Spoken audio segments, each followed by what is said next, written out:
ഒരു 10 കഥ ഒരുപക്ഷെ കേൾക്കേണ്ടി വരും ഒരു മാസം. എന്നോടാണോ? അങ്ങനെയൊന്നും ഉണ്ടായിട്ടില്ല. തന്നെ നമ്മൾ മെന്റലി ഓക്കെ ആയിരിക്കും. സത്യമായിട്ടും മഹേഷിന്റെ പ്രതികാരം എടുത്താൽ എന്താ എന്റെ വൺലൈൻ, ഇപ്പൊ തൊണ്ടി മുതൽ എടുക്കുവാണെങ്കിൽ എന്താ എന്റെ വൺലൈൻ എന്നൊക്കെ പറയുന്ന പോലെ വായിക്കുമ്പോ നല്ല രസമുണ്ട്. വിഷ്വൽ റൈറ്റിംഗ് എന്ന് പറയുന്നത് വേറെ തന്നെയല്ലേ. എനിക്ക് 2 ദിവസം കഴിഞ്ഞൊരു ഷൂട്ടുണ്ട്. ഞാൻ ഇപ്പഴേ ആലോചിക്കാം ഞാൻ എന്ത് പോയി ചെയ്യും. ഞാൻ ടെൻഷൻ അല്ല എന്ന് തന്നെ വിചാരിക്കുന്നത്. ആ ടെൻഷൻ അങ്ങനെ പോവണ്ട എൻ്റെ അടുത്തുനിന്ന്. ഞാൻ ഏറ്റവും കൂടുതൽ എന്നെ ബാധിക്കുന്നത് എൻ്റെ അക്കൗണ്ടിൽ പൈസ കഴിയുമ്പോഴാണ്. ഞാൻ അങ്ങനെ ഹൈ മെയിൻ്റെനൻസ് ഒന്നും അല്ല, എന്നെ പോറ്റാന്ന് പറയുന്നത്. സ്ത്രീ കഥാപാത്രങ്ങൾ ഉണ്ടാക്കാൻ വേണ്ടി കുത്തിത്തിരികരുത്. അതിന്റെ ഒരു ഫ്ലോയ്ക്ക് സംഭവിക്കുന്നത് സംഭവിക്കട്ടെ. നമ്മുടെ ഇന്റൻഷൻ മാറ്റർ ചെയ്യുമല്ലോ. ദീർഘകാലത്തേക്ക് സിനിമയിൽ ഉണ്ടാകുമോ എന്നുള്ള ഒരു ടെൻഷനും ഇല്ല. എനിക്ക് ഭയങ്കര കിടിലം ആണിനെ വെച്ചിട്ടുള്ള കഥാപാത്രം ഉണ്ടാവും, പെണ്ണിനെ വെച്ചിട്ടുള്ള കഥാപാത്രം. അതൊന്നും അറിയത്തില്ലല്ലോ നമുക്ക്. നമ്മൾ ആ ഒരു ഫ്രീഡം വേണമല്ലോ ഒരു കഥ ആലോചിക്കുമ്പോൾ. ഞാനിങ്ങനൊന്നും പറയാൻ ആരുമില്ല. എനിക്ക് ആഗ്രഹമുണ്ട് എഴുതാനും സിനിമ എടുക്കാനും ഒക്കെ. മലയാള മണ്ണിൽ നിന്ന് കാൻ ഫിലിം ഫെസ്റ്റിലെ ഗ്രാൻഡ് പി പുരസ്കാരം വരെയുള്ള ഒരു ചലച്ചിത്ര യാത്രയെക്കുറിച്ച് സംസാരിക്കാൻ വേണ്ടിയിട്ടാണ് നമ്മളോടൊപ്പം ദിവ്യപ്രഭയുള്ളത്. മാഡിസത്തിൻ്റെ ഈ ലിറ്ററേച്ചർ ഫെസ്റ്റിലേക്ക് സ്വാഗതം. Thank you. മനുഷ്യൻ്റെ ജീവിതത്തിൽ അപ്രതീക്ഷിതമായ ചില നിമിഷങ്ങളുണ്ടാവാം. ആ നിമിഷങ്ങൾ അവരുടെ ഉള്ളടക്കത്തെ മൊത്തം അല്ലെങ്കിൽ കരിയറിനെ മൊത്തം മാറ്റിയേക്കാം. മോഹൻലാലിൻ്റെ ലോക്പാൽ എന്ന് പറയുന്ന ഒരു സിനിമയുടെ ഷൂട്ടിംഗ് നടക്കുമ്പോൾ സുഭാഷ് പാർക്കിന് മുന്നിലൂടെ നടന്നു പോയ ഒരാൾ, അവിടെ നിന്ന് വീണ ഒരു വെളിച്ചമാണ് പിന്നീട് all we imagine is light എന്ന് പറയുന്ന പ്രഭയായി അല്ലെങ്കിൽ ആ വെളിച്ചത്തിലേക്ക് എത്തിയത്. ഇന്നിപ്പോൾ വെള്ളിത്തിരയുടെ ഭാഗമായി ഇരിക്കുന്ന ആ ഇരിപ്പാണിത്. ഈ അപ്രതീക്ഷിതത്വം, അതിനെക്കുറിച്ച് നമുക്ക് സംസാരിച്ചു തുടങ്ങാം. അതായത് നമ്മളോട് ഒരിക്കലും വിചാരിക്കാത്ത ഒരിടത്താണ് വന്നു പെട്ടത്. അത് ജീവിതത്തിൻ്റെ തുടർച്ചയായി മാറുകയാണ്. നമുക്ക് അവിടെ നിന്ന് സംസാരിച്ചു തുടങ്ങാം.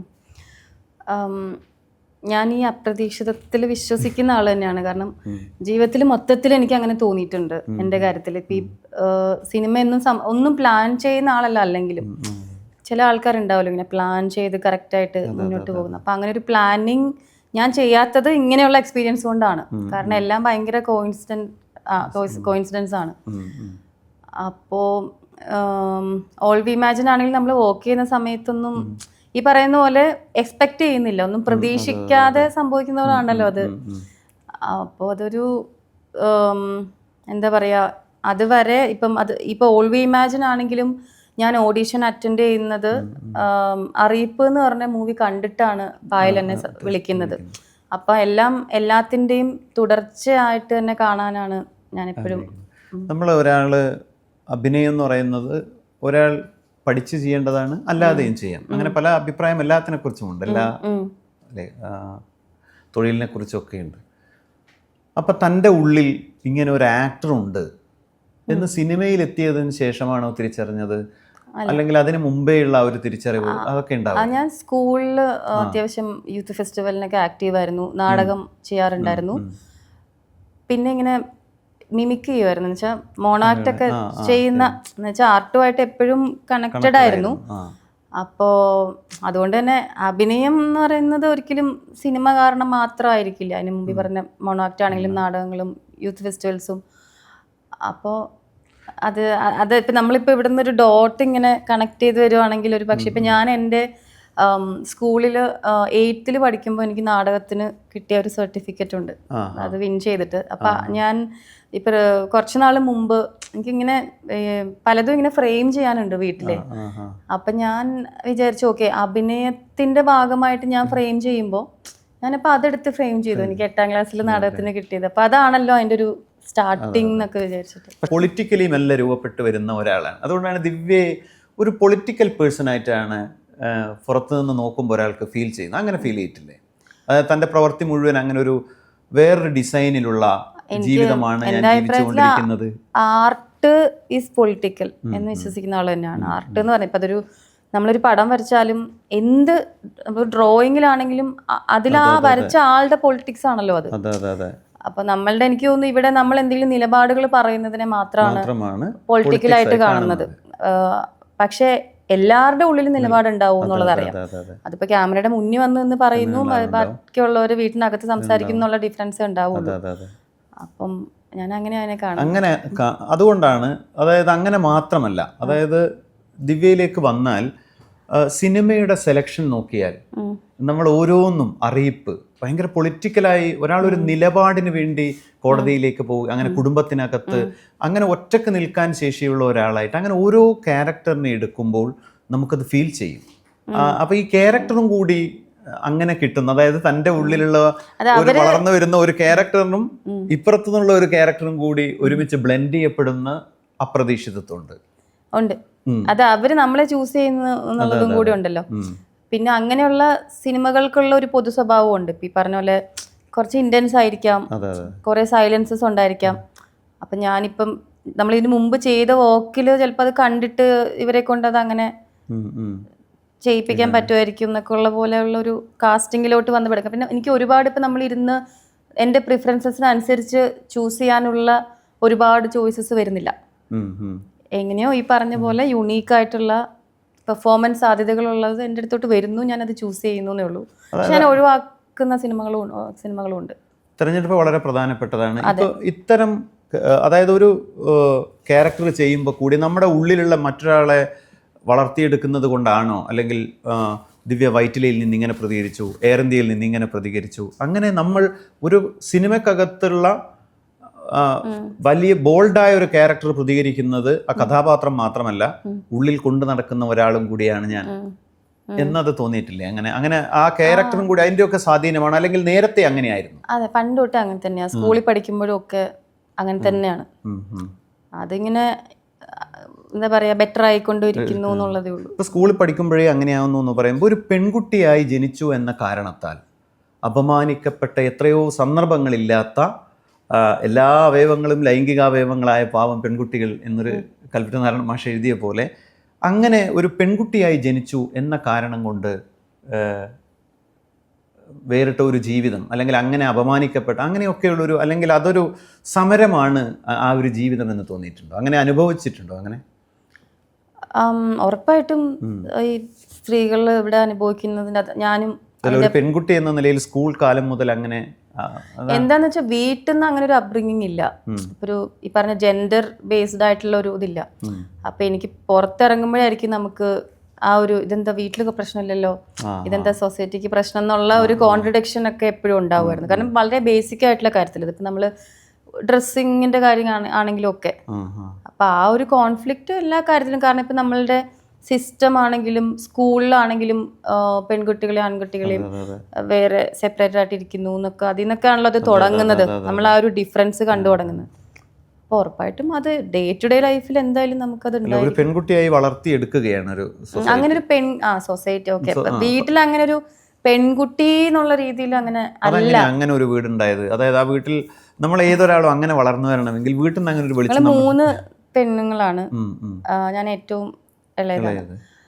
എനിക്കൊന്ന് അച്ഛനാണ് അതിനകത്തൊരു വലിയൊരു പങ്ക്. അച്ഛൻ ലീഗൽ കൺസൾട്ടന്റ് ആണ്. അച്ഛൻ ഒരുപാട് വായിക്കുന്ന ആളാണ്. അപ്പം ഒരു പക്ഷെ അതൊക്കെ അറിയാം. അച്ഛൻ വേറെ രീതിയിലൊക്കെ കുറച്ച് ഡിഫറെൻ്റ് ആയിട്ട് ചിന്തിക്കുന്ന ഒരാളായിരുന്നു. മേ ബി അച്ഛൻ്റെ ആ ഒരു എന്താ പറയുക അപ്ബ്രിങ്ങിങ്ങും ഒക്കെ ആവാനാണ് സാധ്യത.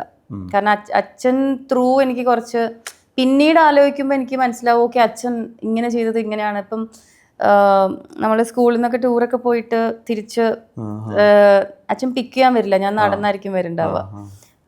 അതിപ്പോൾ ഞാൻ അമ്മയടുത്ത് വന്ന് പറയും, ഇതെന്താ എന്നെ പിക്ക് ചെയ്യാൻ വരാത്തത്, ഞാൻ രാത്രി നടന്നു. അല്ല അച്ഛനവിടെ ഉണ്ട്, ആ ഏരിയയിലുണ്ട്, നിന്റെ ബാക്കിലുണ്ടായിരുന്നു എന്നൊക്കെ പറയും. മനസ്സിലായി, ഞാൻ നടന്നൊക്കെ വരും. എനിക്കറിയില്ല. അപ്പം ആ ഒരു സ്ട്രെങ്ത് ഇങ്ങനത്തെ കുറെ കുട്ടി കുട്ടി കാര്യത്തിൽ നിന്ന് ബിൽഡായിട്ടുണ്ട് എന്ന് തോന്നുന്നുണ്ട്. അപ്പോൾ സ്കൂളൊക്കെ കഴിഞ്ഞിട്ട് എന്ത് പഠിക്കാനാണ് പോയത്? കോളേജ് BSc ബോട്ടണി ആയിരുന്നു. അത് കഴിഞ്ഞ് MBA ചെയ്തു, ഹ്യൂമൻ റിസോഴ്സ് മാനേജ്മെന്റിൽ HRM. പാരലലി ഞാൻ വർക്ക് ചെയ്യുന്നുണ്ടായിരുന്നു. ആ സമയത്താണ് ഈ സിനിമയിലേക്ക് എത്തിപ്പെടുന്നത്. അതെ അതെ അതെ. ഇപ്പം നമ്മൾ സിനിമ ഇങ്ങേ അറ്റത്ത് മസ്തിഷ്ക മരണമാണ് ചെയ്തത്. അത് മലയാളത്തിൽ, അതാ ഞാൻ പറഞ്ഞത് നേരത്തെ, അതായത് നിങ്ങളുടെ യാത്ര മുഴുവൻ പൊളിറ്റിക്കലി എന്ന് കരുതുന്ന മനുഷ്യന്മാരോടൊപ്പമുള്ള ഒരു സഹയാത്രികയായിട്ടാണ് കാണുന്നത്. ഇങ്ങേറ്റത്ത് മസ്തിഷ്ക മരണം കൃഷാന്തന്റെ ഒരു പടമാണ്. അത് അയാളൊരു ബ്രില്യൻ ഡയറക്ടറാണ് മലയാളത്തിലെ. അപ്പം ആ സിനിമ പങ്കുവെക്കുന്ന കാര്യം, മസ്തിഷ്ക മരണം എന്ന് പറയുന്ന ഒരു സൈബർ പങ്ക് ജോണറിൽ വരുന്ന ഒരു സിനിമയാണ്. അധികം സിനിമകളൊന്നും ഇവിടെ അങ്ങനെ വന്നിട്ടില്ല.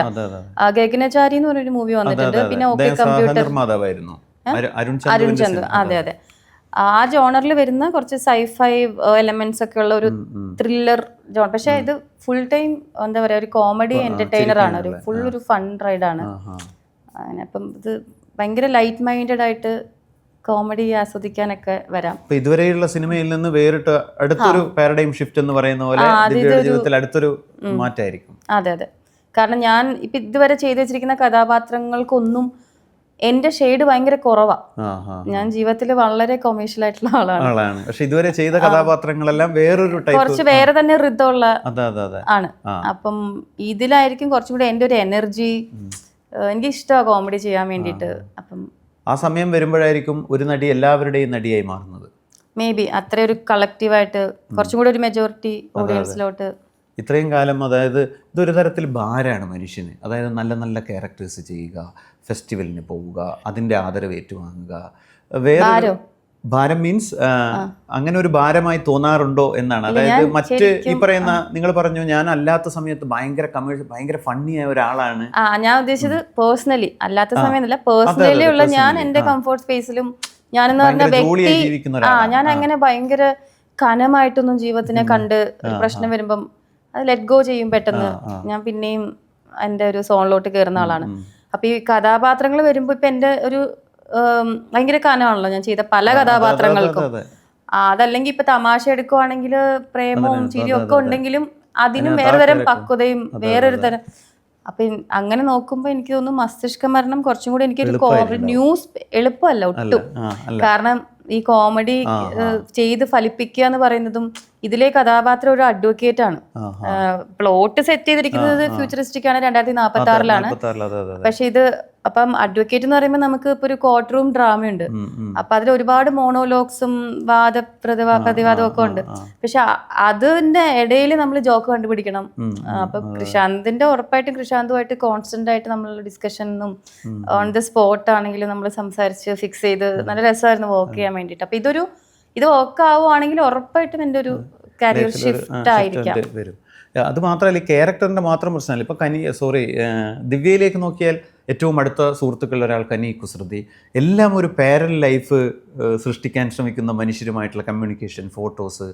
അപ്പോൾ സ്വാഭാവികമായിട്ടും അങ്ങനെ ഒരാളായിട്ട് ഫീൽ ചെയ്യുകയുള്ളൂ. അപ്പൊ ആ ഒരു എനിക്ക് തോന്നുന്നു ഒരുപാട് വർക്ക് ചെയ്തിട്ട് നമ്മുടെ കുറെ ഫോട്ടോസ് കണ്ടിട്ടുണ്ട് കനിയായിട്ടുള്ള. അപ്പം ആൾക്കാർ അല്ലാതെ അവരുമായിട്ടുള്ള ബന്ധത്തിനകത്ത് നിന്ന് നമ്മളൊരു ജീവിതത്തിന്റെ നിലപാടുകൾ ഉറപ്പിക്കുന്നതിൽ നമ്മുടെ ചിന്തകൾ അങ്ങനെയൊക്കെ സംഭവിച്ചു. കനി ഉൾപ്പെടെ കുറേ ആൾക്കാരുണ്ട് എന്നുവെച്ചാൽ ഇൻഫ്ലുവൻസ്ഡ് ആയിട്ട് ചെയ്യുന്ന. അപ്പം ഫ്രണ്ട്സ് ആയിട്ട് നോക്കുവാണെങ്കിൽ ഇപ്പൊ നിങ്ങൾക്ക് പുറത്ത് ഫോട്ടോയിൽ കാണുന്നതല്ലാത്ത ചിലപ്പോൾ ഏറ്റവും ക്ലോസ് സർക്കിളിൽ ചിലപ്പോൾ ഉണ്ടാവുന്നവർ ചിലപ്പോൾ എൻ്റെ എപ്പോഴും ഫോട്ടോയിൽ ഉണ്ടാവില്ല.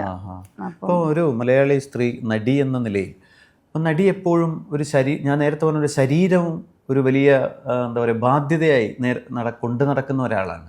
ഇപ്പോൾ കാൻ ഫിലിം ഫെസ്റ്റിലെത്തി അവിടുത്തെ ഏറ്റവും പ്രധാനപ്പെട്ട നല്ല മുഹൂർത്തങ്ങളൊക്കെ ഉണ്ട്. പക്ഷെ അതൊന്നുമല്ല പിന്നീട് പങ്കുവെക്കപ്പെടുന്നത് അല്ലെങ്കിൽ ആ സിനിമയിലെ ചില ദൃശ്യങ്ങൾ സോഷ്യൽ മീഡിയയിലൂടെ ഒക്കെ പങ്കുവെക്കപ്പെടുന്നത് വേറൊന്നാണ്.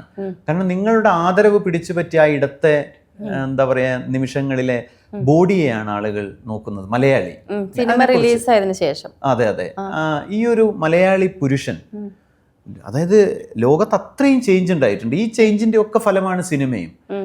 പക്ഷെ സിനിമയിലെ നായികയിലേക്കുള്ള മലയാളി പുരുഷന്റെ നോട്ടം, ആ ചേഞ്ചിനെ കുറിച്ച് എന്താ തോന്നിയത്?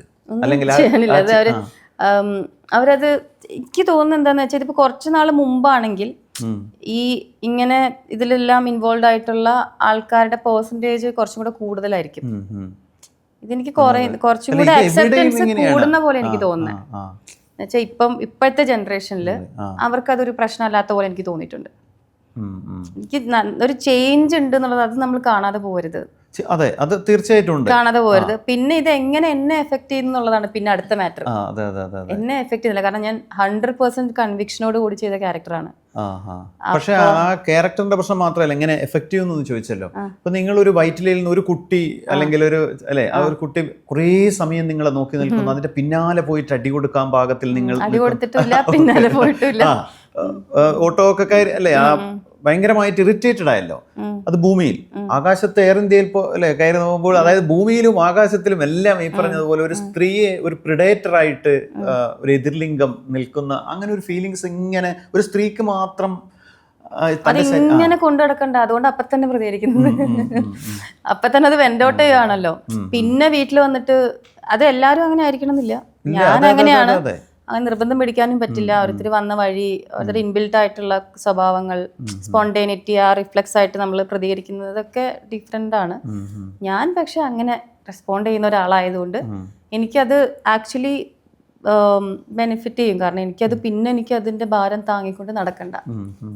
ഇത് അതുപോലെ തന്നെ ഒരു സിനിമ നമ്മൾ സെലക്ട് ചെയ്യുമ്പോൾ, ഇപ്പോൾ ഞാനൊരു ഭയങ്കര ഫണ്ണിയായ ഒരാളാണെന്ന് പറയുന്നത്, പക്ഷെ നമ്മളിൽ ഇത്രയും കാലമുള്ള സിനിമകളെല്ലാം ആളുകൾക്ക് വേറൊരാളെ കാണാൻ പാകത്തിലാണ് കിട്ടിയത്. അത് നമ്മളുടെ ഒരു സെലക്ഷൻ്റെയും കൂടി പ്രശ്നമായിരിക്കൂലേ?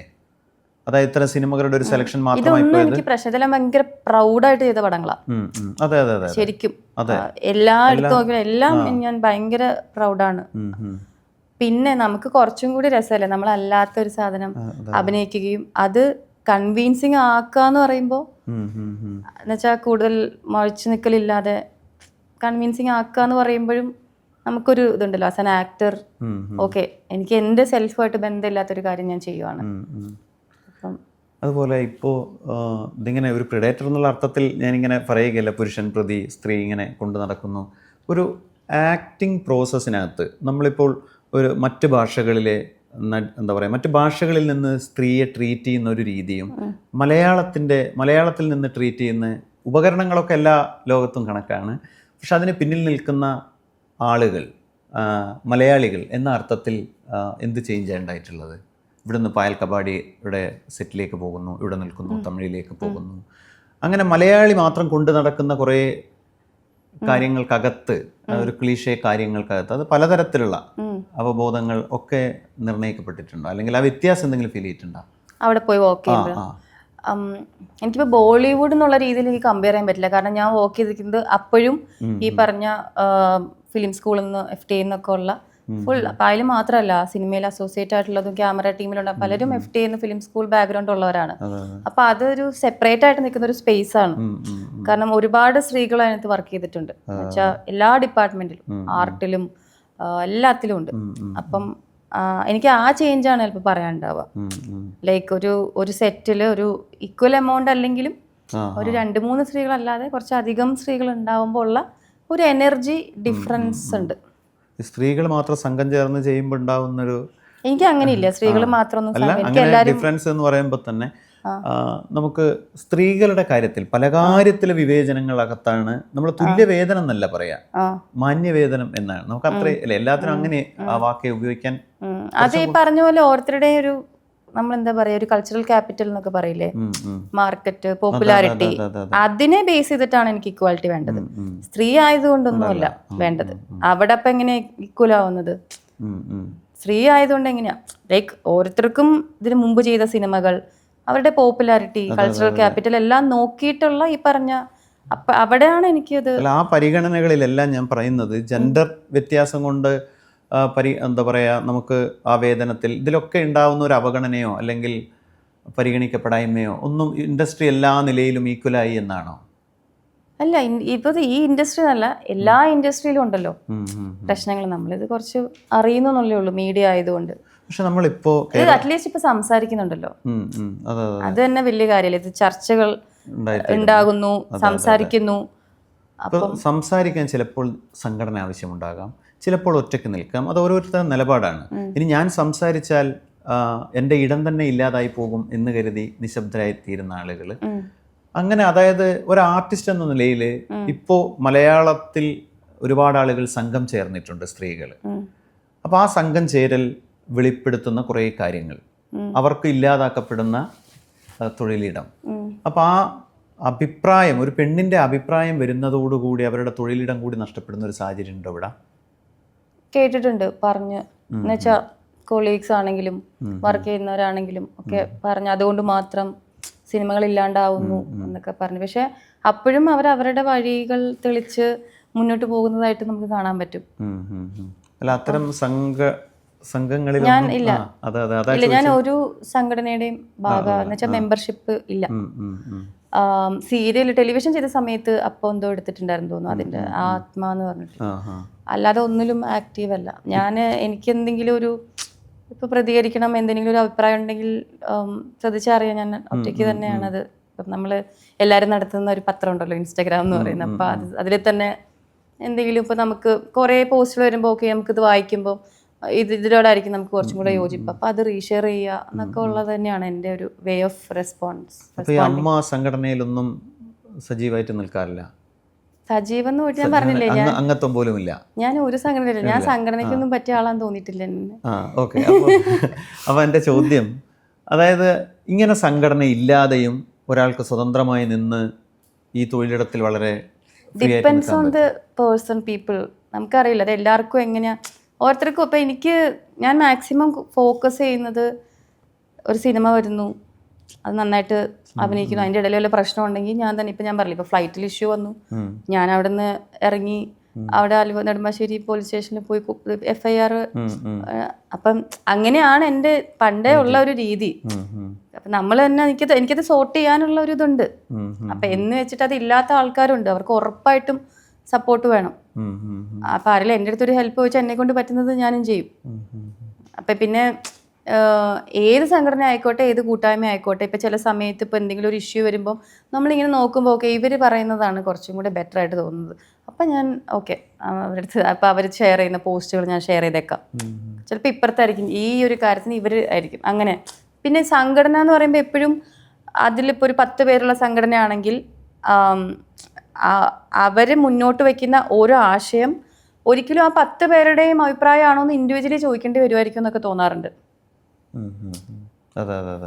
അപ്പം അറിയില്ല, എല്ലാത്തിലും ആ ഒരു ഹൈറാർക്കിയും പവറും ഒക്കെ ഉണ്ടാവുമല്ലോ ഏത് സംഘടനയാണെങ്കിലും. ഞാൻ ഒരു ജെൻഡറിനെയും പറയല്ല. അപ്പൊ അതിലും അതിനകത്തൊരു കുറച്ച് പേര് കുറച്ച് ആശയം പറഞ്ഞ് എല്ലാവരുടെയും ആണോ നമുക്ക് പേഴ്സണലി ചോദിക്കേണ്ടി വരും. എന്നുവെച്ചാൽ എന്തൊക്കെ പ്രശ്നത്തിൽ ഒരു വിവേചനത്തിനെതിരായിട്ടാണ് കളക്ട് ചെയ്യപ്പെടുന്നത്. അപ്പൊ അത് ആർത്ഥത്തിൽ ഞാനും കൂടി ചേർന്നിരുന്നെങ്കിൽ അതിന് കുറച്ചുകൂടി കരുത്തുണ്ടാകുമായിരുന്നു. ഇല്ല, ഞാൻ ആക്റ്റീവ് ഒന്നും അല്ലെന്നേ, ഞാൻ ഭയങ്കര മടിയുള്ള ആളാണ്. ഈ മടി എന്ന് പറഞ്ഞപ്പോഴാണ് നമ്മളൊരു അങ്ങനത്തെ കാര്യത്തിന് ഞാൻ വിട്ടു. എന്താ വെച്ചാൽ ഭയങ്കര മറ്റേ പ്രൊആക്റ്റീവായിട്ട് നിൽക്കുന്ന ആക്ടിവിസ്റ്റ് ആൾക്കാരില്ലേ, അതിൽ എന്നെ കൊള്ളില്ല ഞാൻ. പക്ഷെ ഉറപ്പായിട്ട് നിലപാടുണ്ട്, പ്രതികരിക്കും. പക്ഷെ അങ്ങനെ ഇറങ്ങി തിരിച്ചു പോകുന്ന ആ ഒരു സാധനമില്ല, ഒരു എനർജി, അതെനിക്കില്ല.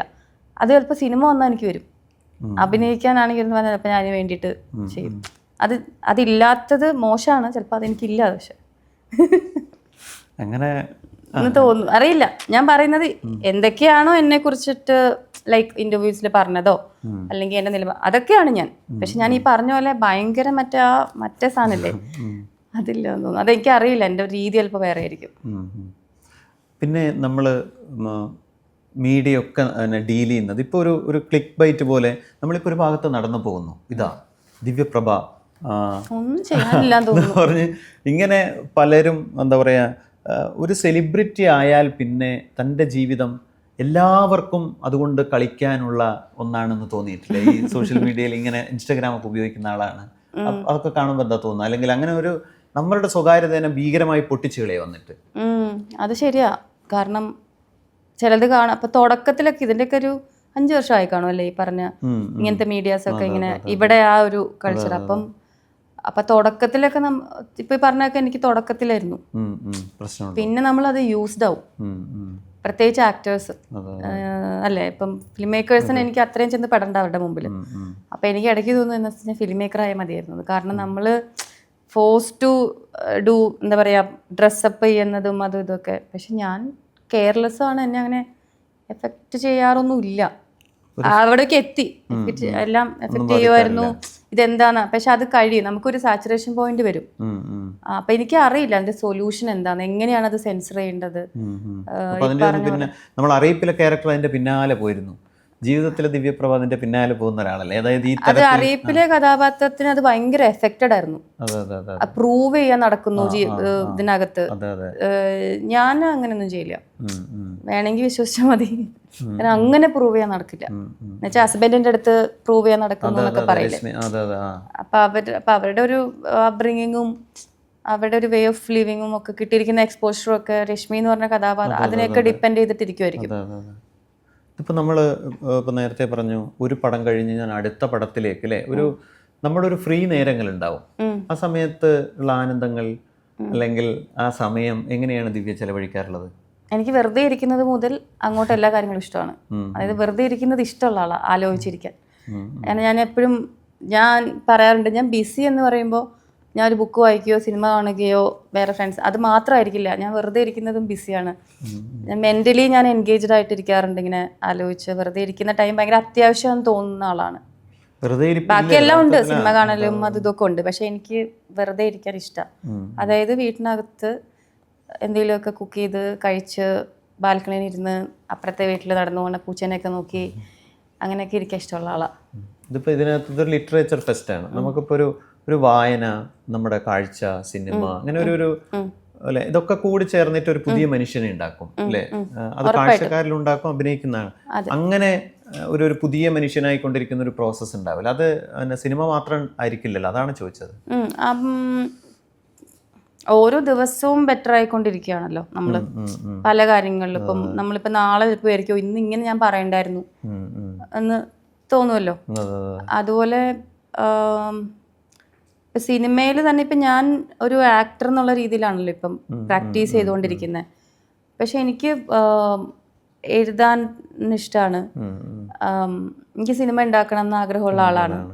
അപ്പം ഞാൻ ആ രീതിയിലൊക്കെ ആലോചിച്ച് എനിക്ക് എപ്പോഴും അങ്ങനെ വരാറുണ്ട്. അപ്പം ഞാൻ ആലോചിക്കാറുണ്ട്, എഴുതാൻ ട്രൈ ചെയ്യുന്നുണ്ട്. അപ്പം എപ്പോഴെങ്കിലും അത് സംഭവിക്കും. നേരത്തെ പറഞ്ഞ ഒരു ആർട്ടിസ്റ്റ് ആകുന്നതിനേക്കാൾ ഒരു മേക്കർ ആവുന്നതായിരുന്നു കുറച്ചും കൂടി നല്ലത്. ഞാൻ എൻ്റെ പേഴ്സണാലിറ്റി വെച്ച് പറഞ്ഞതാ. എനിക്ക് ഈ ആക്ടേഴ്സ് ആവുമ്പോൾ ആൾക്കാർ എക്സ്പെക്ട് ചെയ്യുന്ന കുറച്ച് കാര്യങ്ങളുണ്ട്. സെലിബ്രിറ്റി ഒക്കെ ആകുമ്പോൾ അതെനിക്ക് അങ്ങനെ കൺസിസ്റ്റന്റ് അല്ല. ഞാൻ അങ്ങനെ ഒരു കൺസിസ്റ്റന്റ് ആയിട്ട് ഭയങ്കര എപ്പോഴും ഇങ്ങനെ ഇരിക്കുന്ന ആളൊന്നുമല്ല. എനിക്കൊന്ന് ജീവിക്കണം ശരിക്കും. ഈ കഥാപാത്രങ്ങളൊക്കെ ചെയ്ത് എനിക്കൊന്ന് ശരിക്കും ജീവിക്കണം എന്ന് വിചാരിക്കുന്ന നേരങ്ങളിൽ എവിടെയാ ജീവിക്കലേ? വീട്ടിലുണ്ടാവും. ഇൻസ്റ്റ, അങ്ങനെ കുറെ കാര്യങ്ങളുണ്ടല്ലോ. നമ്മുടെ സമയം കളയുന്നതെന്നല്ല, എനിക്കൊന്ന് ഫ്രീ ആവണം. എന്റെ യഥാർത്ഥ ഇതാണ് എന്റെ ഐഡന്റിറ്റി എന്ന് കാണിക്കാൻ വേണ്ടിയിട്ട് സ്വന്തം ഐഡന്റിറ്റി തന്നെയാണ് പറഞ്ഞ പോലെ. അല്ല, കഥാപാത്രങ്ങളിൽ നിന്ന് മാറി എനിക്കൊന്ന് ജീവിക്കണം, അങ്ങനെ ഉണ്ടല്ലോ, ഒന്ന് മൊത്തം ഫ്രീ ആവണം. അങ്ങനെ കണ്ടിന്യൂസ് ഞാൻ അങ്ങനെ പടം ചെയ്തിട്ട് ഇങ്ങനെ ബാക്ക് ടു ബാക്ക് ഷൂട്ടുകളിലല്ല. ഓക്കെ. അപ്പം ക്വസ്റ്റ്യൻ എന്തായിരുന്നു എന്ന് വെച്ചാൽ, അതായത് നമ്മൾ ഒരുപാട് കഥാപാത്രങ്ങൾ ചെയ്തു, അതൊന്നും നമ്മളല്ലല്ലോ. പക്ഷെ നമുക്കൊന്ന് ഫ്രീ ആയിട്ട് നമ്മളെ ഇങ്ങനെ ആവിഷ്കരിച്ച് അത് ആളുകൾ കാണണം. അതാണ് എൻ്റെ അല്ലേ, അതും എൻ്റെ ഒരു ഇഷ്ടമാണ്. ഫിലിം മേക്കിംഗ് ആണോ ഉദ്ദേശിച്ചത്? അല്ല, അതായത് നിങ്ങളെ ക്യാരക്ടറും ഒറിജിനൽ ജീവിതമുണ്ടല്ലോ. അപ്പൊ ഞാൻ എന്ന് പറയുന്ന ആൾ ഇതല്ലല്ലോ, വേറൊരു ഫ്രീ ആയി ജീവിക്കുന്നു. ഇൻസ്റ്റയിൽ ഞാൻ തുള്ളിക്കളിച്ച് ഫോട്ടോ എടുക്കുന്നു, ഡാൻസ് കളിക്കുന്നു, അങ്ങനെ. അപ്പൊ അങ്ങനെ ഞാനൊന്ന് ഫ്രീ ആവുന്നു. ഞാൻ യഥാർത്ഥത്തിൽ ഇതാണ്, നിങ്ങൾ കണ്ട അതൊന്നുമല്ല. ഞാനിങ്ങനെ ഒരു ജോലി കക്ഷിയാണ്. പക്ഷെ ഇതൊന്നും ഇത് മൈൻഡിൽ വെച്ചിട്ടും അല്ല ഞാൻ ഒന്നും ചെയ്യുന്നത്. പിന്നെ ഇൻസ്റ്റഗ്രാം എനിക്ക് ഭയങ്കര റഫ് പേജ് പോലെ എനിക്ക് തോന്നിയിട്ടുള്ളത്. കാരണം കുറെ ആൾക്കാർ ഇങ്ങനെ ഭയങ്കര എസ്തെറ്റിക്കലി പ്ലീസിങ് ആയിട്ടുള്ള ഭയങ്കര അടുക്കും ചിട്ടുണ്ടാവും ചില ആൾക്കാരുടെ പ്രൊഫൈല് നോക്കുമ്പോൾ. എൻ്റെ ഒന്നും അത് ഉണ്ടാവില്ല. എന്ന് വെച്ചാൽ എനിക്കത് ഓക്കെയാണ്. ചിലർക്ക് വേറെ തരത്തിൽ നോക്കുമ്പോൾ അങ്ങനെയല്ല എൻ്റെ ഇൻസ്റ്റാഗ്രാം ഇരിക്കുന്നത്. ഇപ്പം ആരെങ്കിലും കുറച്ച് എഫേർട്ട് ഇട്ട് ഒരു റീലൊക്കെ ഉണ്ടാക്കി പാട്ടൊക്കെ ഇട്ട് ഭയങ്കര രസമായിട്ട് കൊളാബൊക്കെ ചെയ്യുമ്പോൾ അത് ഓക്കെ ആണെങ്കിൽ ചിലപ്പോൾ ഞാൻ അക്സെപ്റ്റ് ചെയ്യും. അങ്ങനെ ഇതിപ്പോ ഇതെന്റെ പ്രൊഫൈലിൽ വരുമ്പോ അതൊരു അഭംഗിയാണോ നോക്കിയാൽ അറിയാൻ പറ്റും. ഞാൻ അങ്ങനെ അതിലൊന്നും കാര്യമുണ്ടെന്ന് വിശ്വസിക്കുന്ന ആളല്ല. പിന്നെ ഇപ്പോഴാണ്, ഇപ്പൊ പണ്ടാണെങ്കിൽ എപ്പോഴും എൻ്റെ പഴയ ഫോട്ടോസ് എന്നൊക്കെ പറഞ്ഞ എൻ്റെ ഫോട്ടോസ് കുറവായിരുന്നു. ഈ സൂര്യനും ചന്ദ്രനും ഹരിതാപവും പച്ചപ്പും അതൊക്കെ ആയിരുന്നു. പിന്നെയാണ് ഇതൊരു വേറൊരു PR-ഉമായിട്ട് ബന്ധപ്പെട്ടൊക്കെ ഇൻസ്റ്റാഗ്രാം പ്രവർത്തിക്കാൻ തുടങ്ങുന്നല്ലേ. ഇപ്പൊ എല്ലാവരുടെയും ഒരു PR നടക്കുന്നുണ്ട് അതില്. അപ്പം ഈ പറഞ്ഞ പോലെ അപ്പൊ പിന്നെ ഓക്കെ, നമ്മൾ ഈ നാട് ഓടുമ്പം നടുവ് ഓടുന്ന പോലെ അങ്ങനെ കുറച്ചും കൂടെ വേറെ തരത്തിലൊക്കെ ഇപ്പം അതിരിക്കുന്നുണ്ട് എൻ്റെ അക്കൗണ്ട്. ഇത് ഇപ്പോൾ മഹേഷ് നാരായണൻ അങ്ങനെ ഭയങ്കര ഫേമസ് എന്നുള്ളതല്ല, ഭയങ്കര കാലിബറുള്ള ഡയറക്ടേഴ്സിൻ്റെ കൂടെയാണ് അല്ലേ എല്ലാ കമ്മ്യൂണിക്കേഷനും നടന്നത്. അപ്പം അതിനകത്തുനിന്ന് അനുഭവിക്കുന്ന അല്ലെങ്കിൽ ഒരുപാട് ലേണിംഗ് പ്രോസസ്സ് ഉണ്ടാവും. ഭാവിയിൽ ഒരു സംവിധായക ആവാൻ പാകത്തിലുള്ള അല്ലെ, അങ്ങനെയൊക്കെ ആലോചിച്ചിട്ടുണ്ടാവും ഇങ്ങനെയൊക്കെ ചെയ്താൽ കൊള്ളാമെന്ന്? എനിക്കൊരു ഇങ്ങനെ ഒരുപാട് ആലോചിക്കുമ്പോൾ എന്തെങ്കിലും ഐഡിയാസും ഇങ്ങനെ ഒരു കഥ പറയുന്ന സിനിമ ഉണ്ടാവണം, സിനിമ എടുക്കണം, അത് പഠിക്കണം എന്നൊക്കെ ഉള്ള ഒരു ആഗ്രഹമുണ്ട്. അപ്പം എപ്പോഴെങ്കിലും ഒക്കെ ഞാനൊരു ഇപ്പം പലരും പിന്നെ വർക്ക്ഷോപ്പിനൊക്കെ അഭിനയിച്ചുകൊണ്ടിരിക്കുമ്പോൾ തന്നെ നിമിഷ സജയനൊക്കെ വർക്ക്ഷോപ്പിനൊക്കെ പങ്കെടുക്കുന്ന കാണാറുണ്ട്. അപ്പൊ അങ്ങനെ ഒരു സിനിമ പോയി പഠിച്ചു കളയാം എന്നിട്ടൊന്ന് തിരിച്ചു വരണം, അങ്ങനെയൊക്കെ തോന്നുന്നില്ലേ? ആക്ടിങ് വർക്ക്ഷോപ്പ് ഒക്കെ പങ്കെടുത്തിട്ടുണ്ട്. പിന്നെ സിനിമ സെറ്റുകളിലാണെങ്കിലും ഞാൻ വേറൊരു ആക്ടർ എന്നുള്ള രീതിയിൽ അല്ലാണ്ടും നോക്കി കാണാറുണ്ട് ഒരു മേക്കിങ്ങും ഇതൊക്കെ. ഇപ്പൊ ആക്ച്വലി ഞാൻ 2 സിനിമകളിൽ മഹേഷിന്റെ ഇപ്പൊ പാട്രിയറ്റ് എന്ന് പറഞ്ഞ സിനിമയിലും മസ്തിഷ്ക മരണത്തിലും പ്രശാന്ത് രണ്ടിലും ഞാൻ ഇന്റിമസി കൊറിയോഗ്രാഫി ചെയ്തിരുന്നു. അപ്പൊ അതൊരു ബിഹൈൻഡ് ദ ക്യാമറ പ്രോസസ്സാണ് എന്തൊക്കെ പറഞ്ഞാലും. അപ്പൊ അങ്ങനെ ഭയങ്കര ഇന്റിമസി ഒന്നുമില്ല, ആ ഒരു വേറെ തരത്തിൽ കോർഡിനേറ്റ് ചെയ്യാൻ. പക്ഷെ അതിനൊരു കൊറിയോഗ്രാഫി ഉണ്ടായിരിക്കും. ഇപ്പൊ ഈ പാട്രിയറ്റില് ചാക്കോച്ചനും ദർശനയുടെ ഒരു പാട്ട് സീൻ ഉണ്ടായിരുന്നു, സോങ് സീക്വൻസിൽ എൻ്റെ അടുത്ത് ഒരു കൊറിയോഗ്രാഫി പോലെ അത് ചെയ്തു. ഇന്റിമസി കൊറിയോഗ്രാഫിയാണത്. മസ്തിഷ്കത്തിൽ ഈ പറഞ്ഞ പോലെ കുറച്ച് ആക്ടേഴ്സും രജിഷയും ഒക്കെ ആയിട്ടുള്ള കുറച്ച്, അതങ്ങനെ ഭയങ്കര ഇന്റിമസി സീൻ ഒന്നും അല്ല, പക്ഷെ എന്നാലും കുറച്ച്. അപ്പൊ അതിൽ ഈ പറഞ്ഞ പോലെ ബിഹൈൻഡ് ദി ക്യാമറ വർക്ക് ചെയ്തു. അപ്പോ എന്തോ ഒരു രസമുണ്ട്, നമ്മുടെ ഉള്ളിലുള്ള വേറൊരാളെ നമ്മൾ മെല്ലെ കണ്ടെത്തി തുടങ്ങി. പിന്നെ ഞാനും ഇപ്പൊ പറഞ്ഞ പോലെ ഇപ്പം ഇൻസ്റ്റഗ്രാമിൽ ഇടുന്ന എല്ലാവരും ഫിലിം മേക്കേഴ്സ് ആയിട്ട് എനിക്ക് തോന്നാറുണ്ട്. എല്ലാരും ഫിലിം മേക്കേഴ്സ്. ഇപ്പൊ ഒരു റീൽ എന്ന് പറയുന്നത് ഒരു സിനിമയായിട്ടൊക്കെ ഡ്യൂറേഷൻ കുറച്ചാണെങ്കിലും അതൊരു സിനിമയാണ്. എല്ലാവരുടെ കയ്യിലും ക്യാമറ ഉണ്ട്, എല്ലാവർക്കും ഐഡിയാസ് ഉണ്ട്, എല്ലാരും ഭയങ്കര രസമുള്ള റീൽസുകളൊക്കെ നമ്മൾ കാണാറുണ്ടല്ലോ. അപ്പൊ എന്തുകൊണ്ട് നമുക്കിപ്പോ അതൊരു കുറച്ചും കൂടെ വലിയൊരു ഇതില് ക്യാൻവാസിൽ ആലോചിച്ചു കൂടാന്നൊക്കെ. കാരണം നമ്മൾ ഒരു സാധനത്തിൽ തന്നെ സ്റ്റക്കായി പോവും. പിന്നെ അത്രയ്ക്കും എപ്പോഴും ഓപ്പർച്യൂണിറ്റീസ് ഉണ്ടാവണം എന്നില്ല. അപ്പൊ വേറെ ഇതിപ്പോ സിനിമയിൽ വന്ന് പെട്ടിട്ടുണ്ടെങ്കിൽ നമുക്ക് ഒരുപാട് കാര്യങ്ങൾ എക്സ്പ്ലോർ ചെയ്യാനുണ്ടല്ലോ. ഒരെണ്ണത്തിൽ മാത്രം ചുരുങ്ങി നിൽക്കേണ്ട കാര്യമൊന്നുമില്ല. അപ്പൊ അത് പഠിക്കാൻ നമുക്ക് പ്രായമില്ലല്ലോ. അപ്പൊ അത് നമ്മൾ അതുപോലെ തന്നെ ഭാവിയിൽ നമ്മൾ ഇങ്ങനെയൊക്കെയാണ്, നമ്മൾ ഒരു ഡോക്യുമെന്റേഷനും കൂടിയാണല്ലോ നമ്മളൊരു ലൈഫ്. ഇപ്പൊ ദിവ്യപ്രഭ ചെയ്തു വെച്ച കഥാപാത്രങ്ങളൊക്കെ നോക്കി ഭാവിയിൽ നിന്ന് തിരിഞ്ഞു നോക്കുമ്പോൾ ഒരു ഭയങ്കര വെറൈറ്റി അല്ലേ, ഒരു മഴവിൽ ഇത് ഫീൽ ചെയ്യണം. പക്ഷെ അങ്ങനെയുള്ളൊരു ഫീലിങ്സ് ഇപ്പം ഇല്ലല്ലോ അല്ലേ? അങ്ങനെ തോന്നിയിട്ടില്ലേ? ഞാൻ ചെയ്ത കഥാപാത്രങ്ങളെല്ലാം നേരത്തെ പറഞ്ഞ ഒരു ഷെയ്ഡ് അല്ലേ, അല്ലെങ്കിൽ ഭയങ്കര കുറച്ചും കൂടെ സൂക്ഷ്മമായി നോക്കുവാണെങ്കിൽ ഇപ്പം തമാശയിലെ ബബിത ടീച്ചർ അതൊരു വളരെ പ്രധാനപ്പെട്ട ഒരു ക്യാരക്ടറാണ്. അതിന് മുമ്പ് ചെയ്ത ടേക്ക് ഓഫും ഇതും ഭയങ്കര ഡിഫറൻസ് ഉണ്ട്. അത് കഴിഞ്ഞ് കഥാപാത്രങ്ങളൊക്കെ കൊണ്ട് നടക്കുന്ന ആ ക്യാരക്ടർ കൊണ്ട് നടക്കുന്ന ഒരു വികാരം, ലൈറ്റ്നെസ് ഉണ്ട് ഇപ്പം ബബിത ടീച്ചർക്ക് ഉണ്ട്. പിന്നെ നിഴലില് സൈക്കാർട്ടിസ്റ്റ് ആയിട്ടാണ്. അത് കഴിഞ്ഞ് ഇപ്പൊ ഓൾ വി ഇമാജിനും അറിയിപ്പും ആ രശ്മിനെയും അനു എന്ന് പറഞ്ഞ കഥാപാത്രത്തെ കമ്പയർ ചെയ്യുമ്പോഴും ഏജ് തന്നെ വേറെയാണ്. എനിക്ക് എപ്പോഴും ഭയങ്കര പ്രൗഡായിട്ട് തോന്നുന്നു. ഓൾ വി ഇമാജിൻ അഭിനയിക്കുമ്പോൾ എനിക്ക് വയസ്സ് 30+ ആണ്, പക്ഷെ ഞാൻ അഭിനയിച്ചിരിക്കുന്ന 25 വയസ്സുള്ള ഭയങ്കര യങ് ആയിട്ടുള്ള, അത് ഞാൻ ബോഡിയിലും ഒക്കെ ഒരു ചേഞ്ച് കൊണ്ടുവന്ന് മാനറിസം ഒക്കെ മാറ്റി. അപ്പൊ അത് കൺവീൻസിങ് ആവുമ്പം ഈ പറഞ്ഞ പോലെ സ്ത്രീകളെ എപ്പോഴും ഭയങ്കര റെയർലി ആണ് വയസ്സ് കുറച്ച് കാസ്റ്റ് ചെയ്യുന്നത്. അപ്പൊ എന്നെ സംബന്ധിച്ചിട്ട് എനിക്ക് ഓൾ വി ഇമാജിൻ ചെയ്തപ്പോൾ എനിക്കറിയാം ഞാൻ 30-32 വയസ്സിലാണ് 25 വയസ്സുള്ള കഥാപാത്രം ചെയ്തത്. അതും കംപ്ലീറ്റ് ഫുൾ റൊമാൻസും പ്രേമമാണ് അത് ഫുള്ള്. അപ്പൊ അതെനിക്ക് എക്സ്പ്ലോർ ചെയ്യാൻ പറ്റി. ഈ പറഞ്ഞ രശ്മി എന്ന് പറഞ്ഞ കഥാപാത്രം അറിയിപ്പിൽ നോക്കുമ്പോൾ നേരെ എക്സ്ട്രീം ഓപ്പോസിറ്റ് ആണ്. അപ്പൊ എനിക്കൊന്ന് ആൾക്കാർക്ക് ഈ സിനിമയെ കുറച്ചൊരു എന്താ പറയാ വേറെ തരത്തിലുള്ള സിനിമയാണെങ്കിൽ ഒരുപോലെ ആ കഥാപാത്രങ്ങളെയും കൂടെ കാണുന്നു തോന്നുന്നു. ആക്ച്വലി ഭയങ്കര വേഴ്സറ്റൈൽ ആയിട്ടുള്ള റോൾസ് തന്നെയാണ് ഞാൻ ചെയ്തിട്ടുള്ളത്. പക്ഷെ കുറച്ച് ഹൈ എനർജിയോ അല്ലെങ്കിൽ കോമഡി ഒന്നും ഇതുവരെ ചെയ്തിട്ടില്ല. മസ്തിഷ്കമരണത്തോടുകൂടി മാറും. അത് വർക്കാവുകയാണെങ്കിൽ ഉറപ്പായിട്ടും ഒരു ഷിഫ്റ്റ് ആയിരിക്കും. അത് ഞാൻ മാത്രമല്ല, അതിൽ അഭിനയിച്ചിരിക്കുന്ന എല്ലാ ആക്ടേഴ്സിന്റെയും ഒരു ന്യൂ സ്പേസ് ആയിരിക്കും അത്. എനിക്കും ആസ് എൻ ആക്ടർ ഒരു വേറെ തന്നെ ഒരു സ്പേസ് എക്സ്പ്ലോർ ചെയ്യാൻ പറ്റി. ആ കൃഷാന്തിന്റെ ഒരു ഡയറക്ഷൻ പാറ്റേൺ മലയാളിയുടെ എന്താ പറയാ, അതെങ്ങനെ ഇങ്ങനെയൊക്കെ ചിന്തിക്കുന്നത് തോന്നാറുണ്ട്. അയാളോട് സംസാരിക്കുമ്പോ ഒക്കെ അങ്ങനെ തോന്നാറ്. ആള് എന്താ പറയാ ഭയങ്കര ഇന്റലക്ച്വൽ ആണ്. IIT-ലൊക്കെ പഠിച്ചിട്ടുള്ള വേറെ തരത്തില് എക്സ്പ്ലോർ ചെയ്തോണ്ടിരിക്കുന്ന ഫിലിം മേക്കിംഗ് വൈസ് ആണെങ്കിലും തോട്ട് വൈസ് ആണെങ്കിലും ഒക്കെ. പക്ഷെ അതേസമയം ഇപ്പൊ നമ്മള് പ്രൊമോഷൻസിനൊക്കെ പോകുമ്പോ കൃഷാന്ത് ഡാൻസ് കളിക്കുന്നുണ്ടല്ലേ, അപ്പം ആരൊക്കെയോ ഇങ്ങനെ കമന്റ് ചെയ്യുന്നുണ്ടായിരുന്നു, അത് നിങ്ങളുടെ സോൺ വിട്ട് പ്രൊമോഷന് വേണ്ടി നിങ്ങൾ ഡാൻസ് കളിക്കുന്നു. അല്ല, അതൊക്കെ കൃഷാന്തിന്റെ സോൺ തന്നെയാ. അപ്പൊ അത് ഭയങ്കര കോമ്പിനേഷൻ അല്ലേ, ഒരേ സമയം ഇങ്ങനെ ചിന്തിക്കുകയും വേറൊരു ഇന്റലക്ച്വൽ ആയിട്ട് തന്നെ ഉള്ള ഒരാള് പണ്ഡിതനാണെന്ന് തോന്നിക്കും ഒരു ഭാഗത്ത് ഭയങ്കര പാമരനാണ് തോന്നിക്കുന്നതല്ല, ഉള്ളതാണ് പണ്ഡിതനാണ്. അറിയാം. അപ്പം ആ ആള് ഇപ്പുറത്ത് ഡെപ്പാങ്കൂത്ത് കളിക്കുകയും ചെയ്യും. അപ്പൊ എനിക്ക് ആ കോമ്പിനേഷൻ അതൊക്കെ തന്നെയാണ് ആളുടെ സിനിമയിലും ഈ പറഞ്ഞ പോലെ ഭയങ്കര എന്താ പറയാ ഡിഫറെന്റ് ആയിട്ടുള്ള തോട്ട്സും എന്നാൽ ഭയങ്കര ക്രേസി ആയിട്ടുള്ള ക്യാരക്ടേഴ്സും ആ ഒരു കോമ്പിനേഷൻ റെയർ ആയിട്ട് തോന്നാറുണ്ട്. അയാള് സംസാരിക്കുമ്പോൾ പോലും അപ്പോൾ നമുക്ക് അയാളുടെ സിനിമ ഞാൻ മനസ്സിലാക്കിയത് അയാളൊരു സിനിമ കൊണ്ട് കളിക്കുകയാണെന്ന് ഫീൽ ചെയ്യുന്നുണ്ടോ? അതന്നെ അല്ലെ, ബാക്കിയുള്ളവർക്ക് സിനിമ ഒരു കലയാണ്, ബാക്കിയുള്ള സംവിധായകന്മാർക്ക്. ഇയാൾക്ക് ഇതൊരു ഫുട്ബോൾ പോലെ അല്ലെ? അതെ അതെ, എന്ത് ബാക്ക് ടു ബാക്ക് ചെയ്തോണ്ടിരിക്കുകയാണ്. അപ്പൊ പ്രശാന്ത് പറയുന്നത് ഞാൻ എടുത്ത് പഠിക്കുകയെന്നാ. അതെ അതെ അതെ. പക്ഷെ ഓരോന്നും ഭയങ്കര വ്യത്യസ്തമായ പടങ്ങളല്ലേ? അതെ അതെ, ഈ പറഞ്ഞ പോലെ സത്യജിത് റായ് ഓഡിയൻസിനും കാണാം, രാജമൗലി ഇപ്പൊ മസ്തിഷ്കം ഇറങ്ങുമ്പോ അത് വേറെ തന്നെ ഒരു സംഭവമാണ് ചെയ്തിരിക്കുന്നത്. അപ്പം ഫുൾ എന്റർടൈനർ ആണ്. അത് സെറ്റ് ചെയ്തിരിക്കുന്നതും തിയേറ്ററിന് വേണ്ടി തന്നെ ഡിസൈൻ ചെയ്തിരിക്കുന്നത്, ഒരു കളക്റ്റീവ് എക്സ്പീരിയൻസിന് വേണ്ടി തന്നെ സെറ്റ് ചെയ്തിട്ടുള്ള ഒരു സിനിമയാണ്. അപ്പൊ അത് തിയേറ്ററിൽ ഒരിക്കലും മിസ്സാക്കരുതെന്നാണ് ഞാൻ ജെനുവിൻലി പറയുന്നത്, ഒരു പ്രൊമോഷൻ അല്ല. അതെ, ഒരാള് ഇപ്പൊ ദിവ്യപ്രഭ കാണുന്ന സിനിമ ഇപ്പൊ പറഞ്ഞല്ലോ നിങ്ങൾ മിസ്സാക്കരുത് എന്ന്.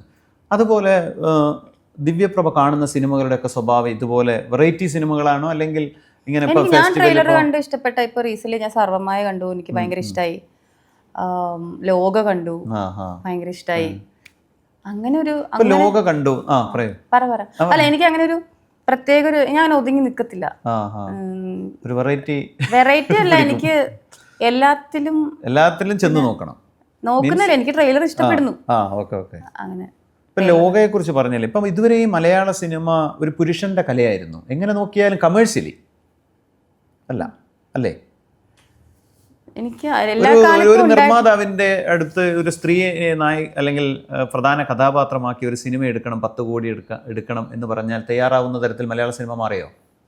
ലോകയ്ക്ക് മുമ്പ് അങ്ങനെ മാറിയോ? അല്ല, നമ്മൾ എടുത്തു നോക്കിയാൽ അറിയാലോ, പണ്ടത്തെ 80s-ലും 90s-ലും ഒക്കെ കഥകൾ ഉണ്ടായിട്ടുണ്ട്.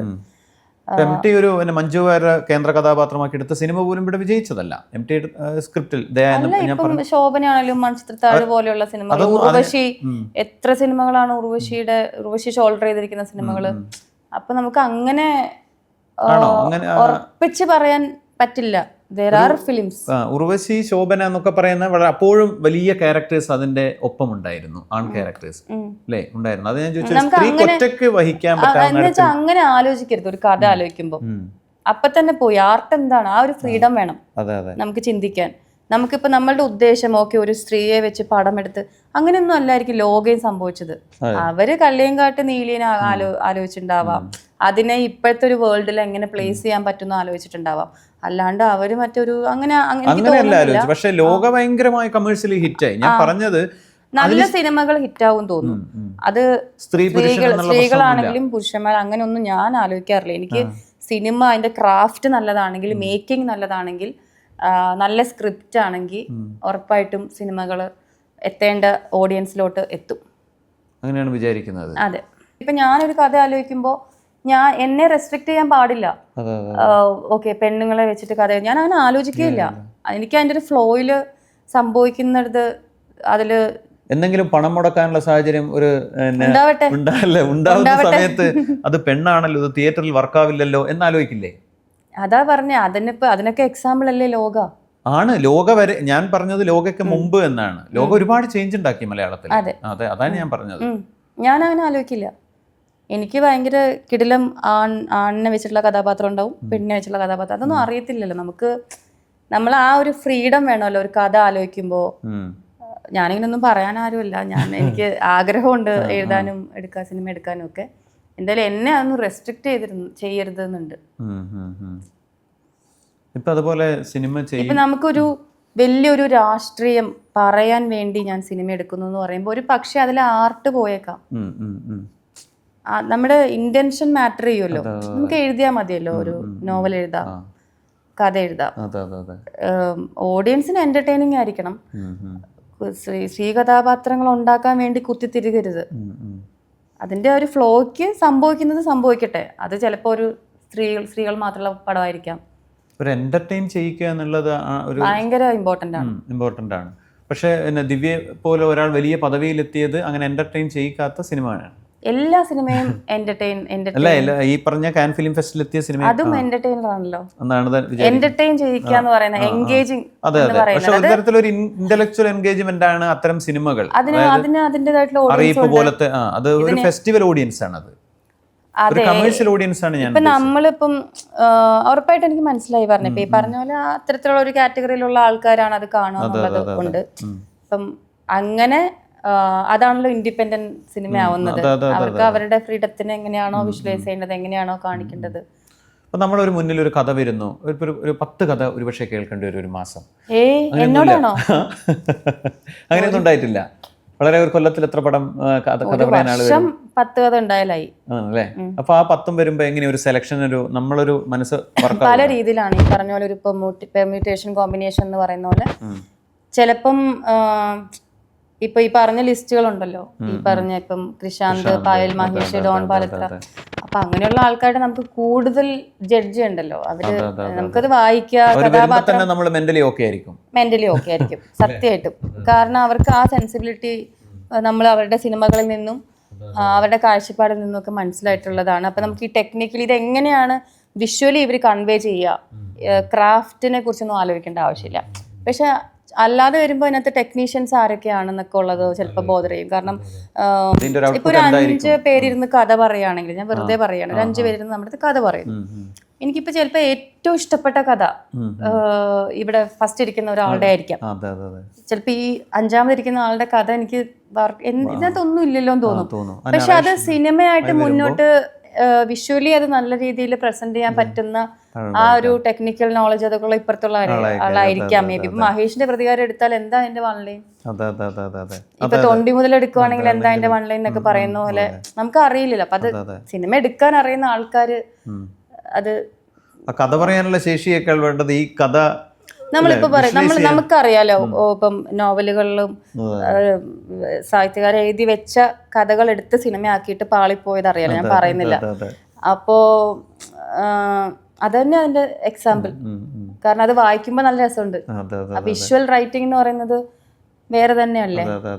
വിഷ്വൽ റൈറ്റിംഗ് ആണ്, അതാണ് ഏറ്റവും പ്രധാനപ്പെട്ട വാക്ക്. വിഷ്വൽ റൈറ്റിംഗ് വേറെ തന്നെയാണ്. അപ്പൊ എനിക്ക് ഡയലോഗ്സ് പോലും വേണ്ടല്ലോ, ചിലപ്പോ സൈലൻസസ് തന്നെയാണല്ലോ ചിലപ്പം. അങ്ങനെ ഈ ഡയലോഗ് ഇല്ലാത്ത കാര്യം പറഞ്ഞപ്പോഴേ, ചില ക്യാരക്ടേഴ്സ് നമുക്ക് ഡയലോഗ് ഇല്ലാണ്ട് പ്രസന്റ് ചെയ്യേണ്ടി വരും.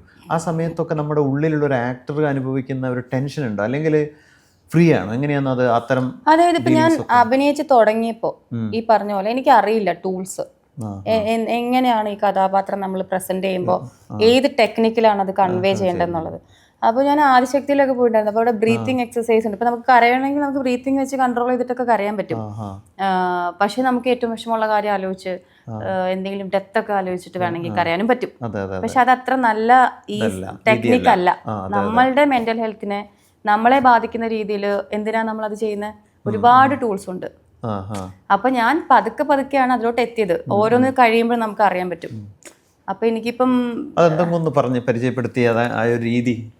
അല്ല, ഞാൻ പറയുന്നത് ഒരിക്കലും ആ കഥാപാത്രത്തെ ഉൾക്കൊള്ളാൻ ശ്രമിക്കുക എന്നുള്ളതാണ്. അപ്പൊ അത് ആ ഒരു റൈറ്റിങ്ങിനെയും ആ ഒരു ക്യാരക്ടറിന്റെ ഡെപ്തിനെയും അത് എഴുത്തില് എത്രത്തോളം സ്ട്രോങ് ആണോ അത്രത്തോളം തന്നെ നമ്മൾ ഉൾക്കൊണ്ട് വായിക്കുമ്പോൾ നമ്മളിലോട്ട് അത് കിട്ടും. അപ്പം അത് ആ ആക്ഷൻ ആൻഡ് കട്ടിന്റെ ഇടയിൽ നമ്മൾ അത് എത്രത്തോളം കൺവിൻസിങ് ആയിട്ട് കൺവേ ചെയ്യുന്നു എന്നുള്ളത് മാത്രമേ മാറ്റർ ചെയ്യുന്നുള്ളൂ. അത് ഈ പറഞ്ഞല്ലോ, ഇപ്പൊ മസ്തിഷ്ക മനത്തിൽ ഇപ്പൊ ജഗദീഷ് സാറൊക്കെ ഉണ്ടായിരുന്നു. അവര് വർഷങ്ങളോളം അഭിനയിച്ചത് കൊണ്ട് തന്നെ അവര് ആ ആക്ഷൻ കട്ടിന്റെ ഇടയ്ക്ക് അഭിനയിക്കുന്നു. പിന്നെ വേറെ കാര്യമാണ്, അതിലോട്ട് എനിക്ക് ചെറുതായിട്ട് എത്താൻ ഇപ്പൊ പറ്റുന്നുണ്ട്.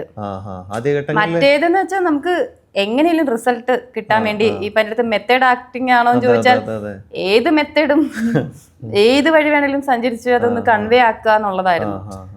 എല്ലാം മെത്തേഡ്സ് ആണല്ലോ ഈ പറഞ്ഞ പോലെ. അപ്പം ഈ പറഞ്ഞ പോലെ ഇപ്പൊ ഈ സ്റ്റാൻസ്ലോവസ്കി ഒക്കെ പറഞ്ഞ ആ സാധനമൊക്കെ ഇപ്പം പൊളിയാണെന്ന് തോന്നുന്നു എനിക്ക്. അങ്ങനെ ഒരു നമ്മളങ്ങനെ ഉള്ളിലോട്ട് എടുത്ത് എന്തിനാ അനുഭവിക്കുന്നത്, നമ്മള് അത് കഴിഞ്ഞ് കുറച്ച് ഫ്രീ ആയിട്ടിരിക്കാലോ. സ്വാഭാവികമായ അഭിനയത്തിലേക്ക് നമ്മൾ മൊത്തത്തിൽ, അതായത് തുടക്കകാലത്ത് ഒരാൾ വന്ന് ഒരു 1ാം ക്ലാസ്സിൽ വരുന്ന കുട്ടിയല്ല പിന്നെ അതിന്റെ അവസാന അല്ലെ. അതെ, നമുക്കിപ്പോ അറിയാൻ പറ്റും. ഇപ്പൊ ഒരു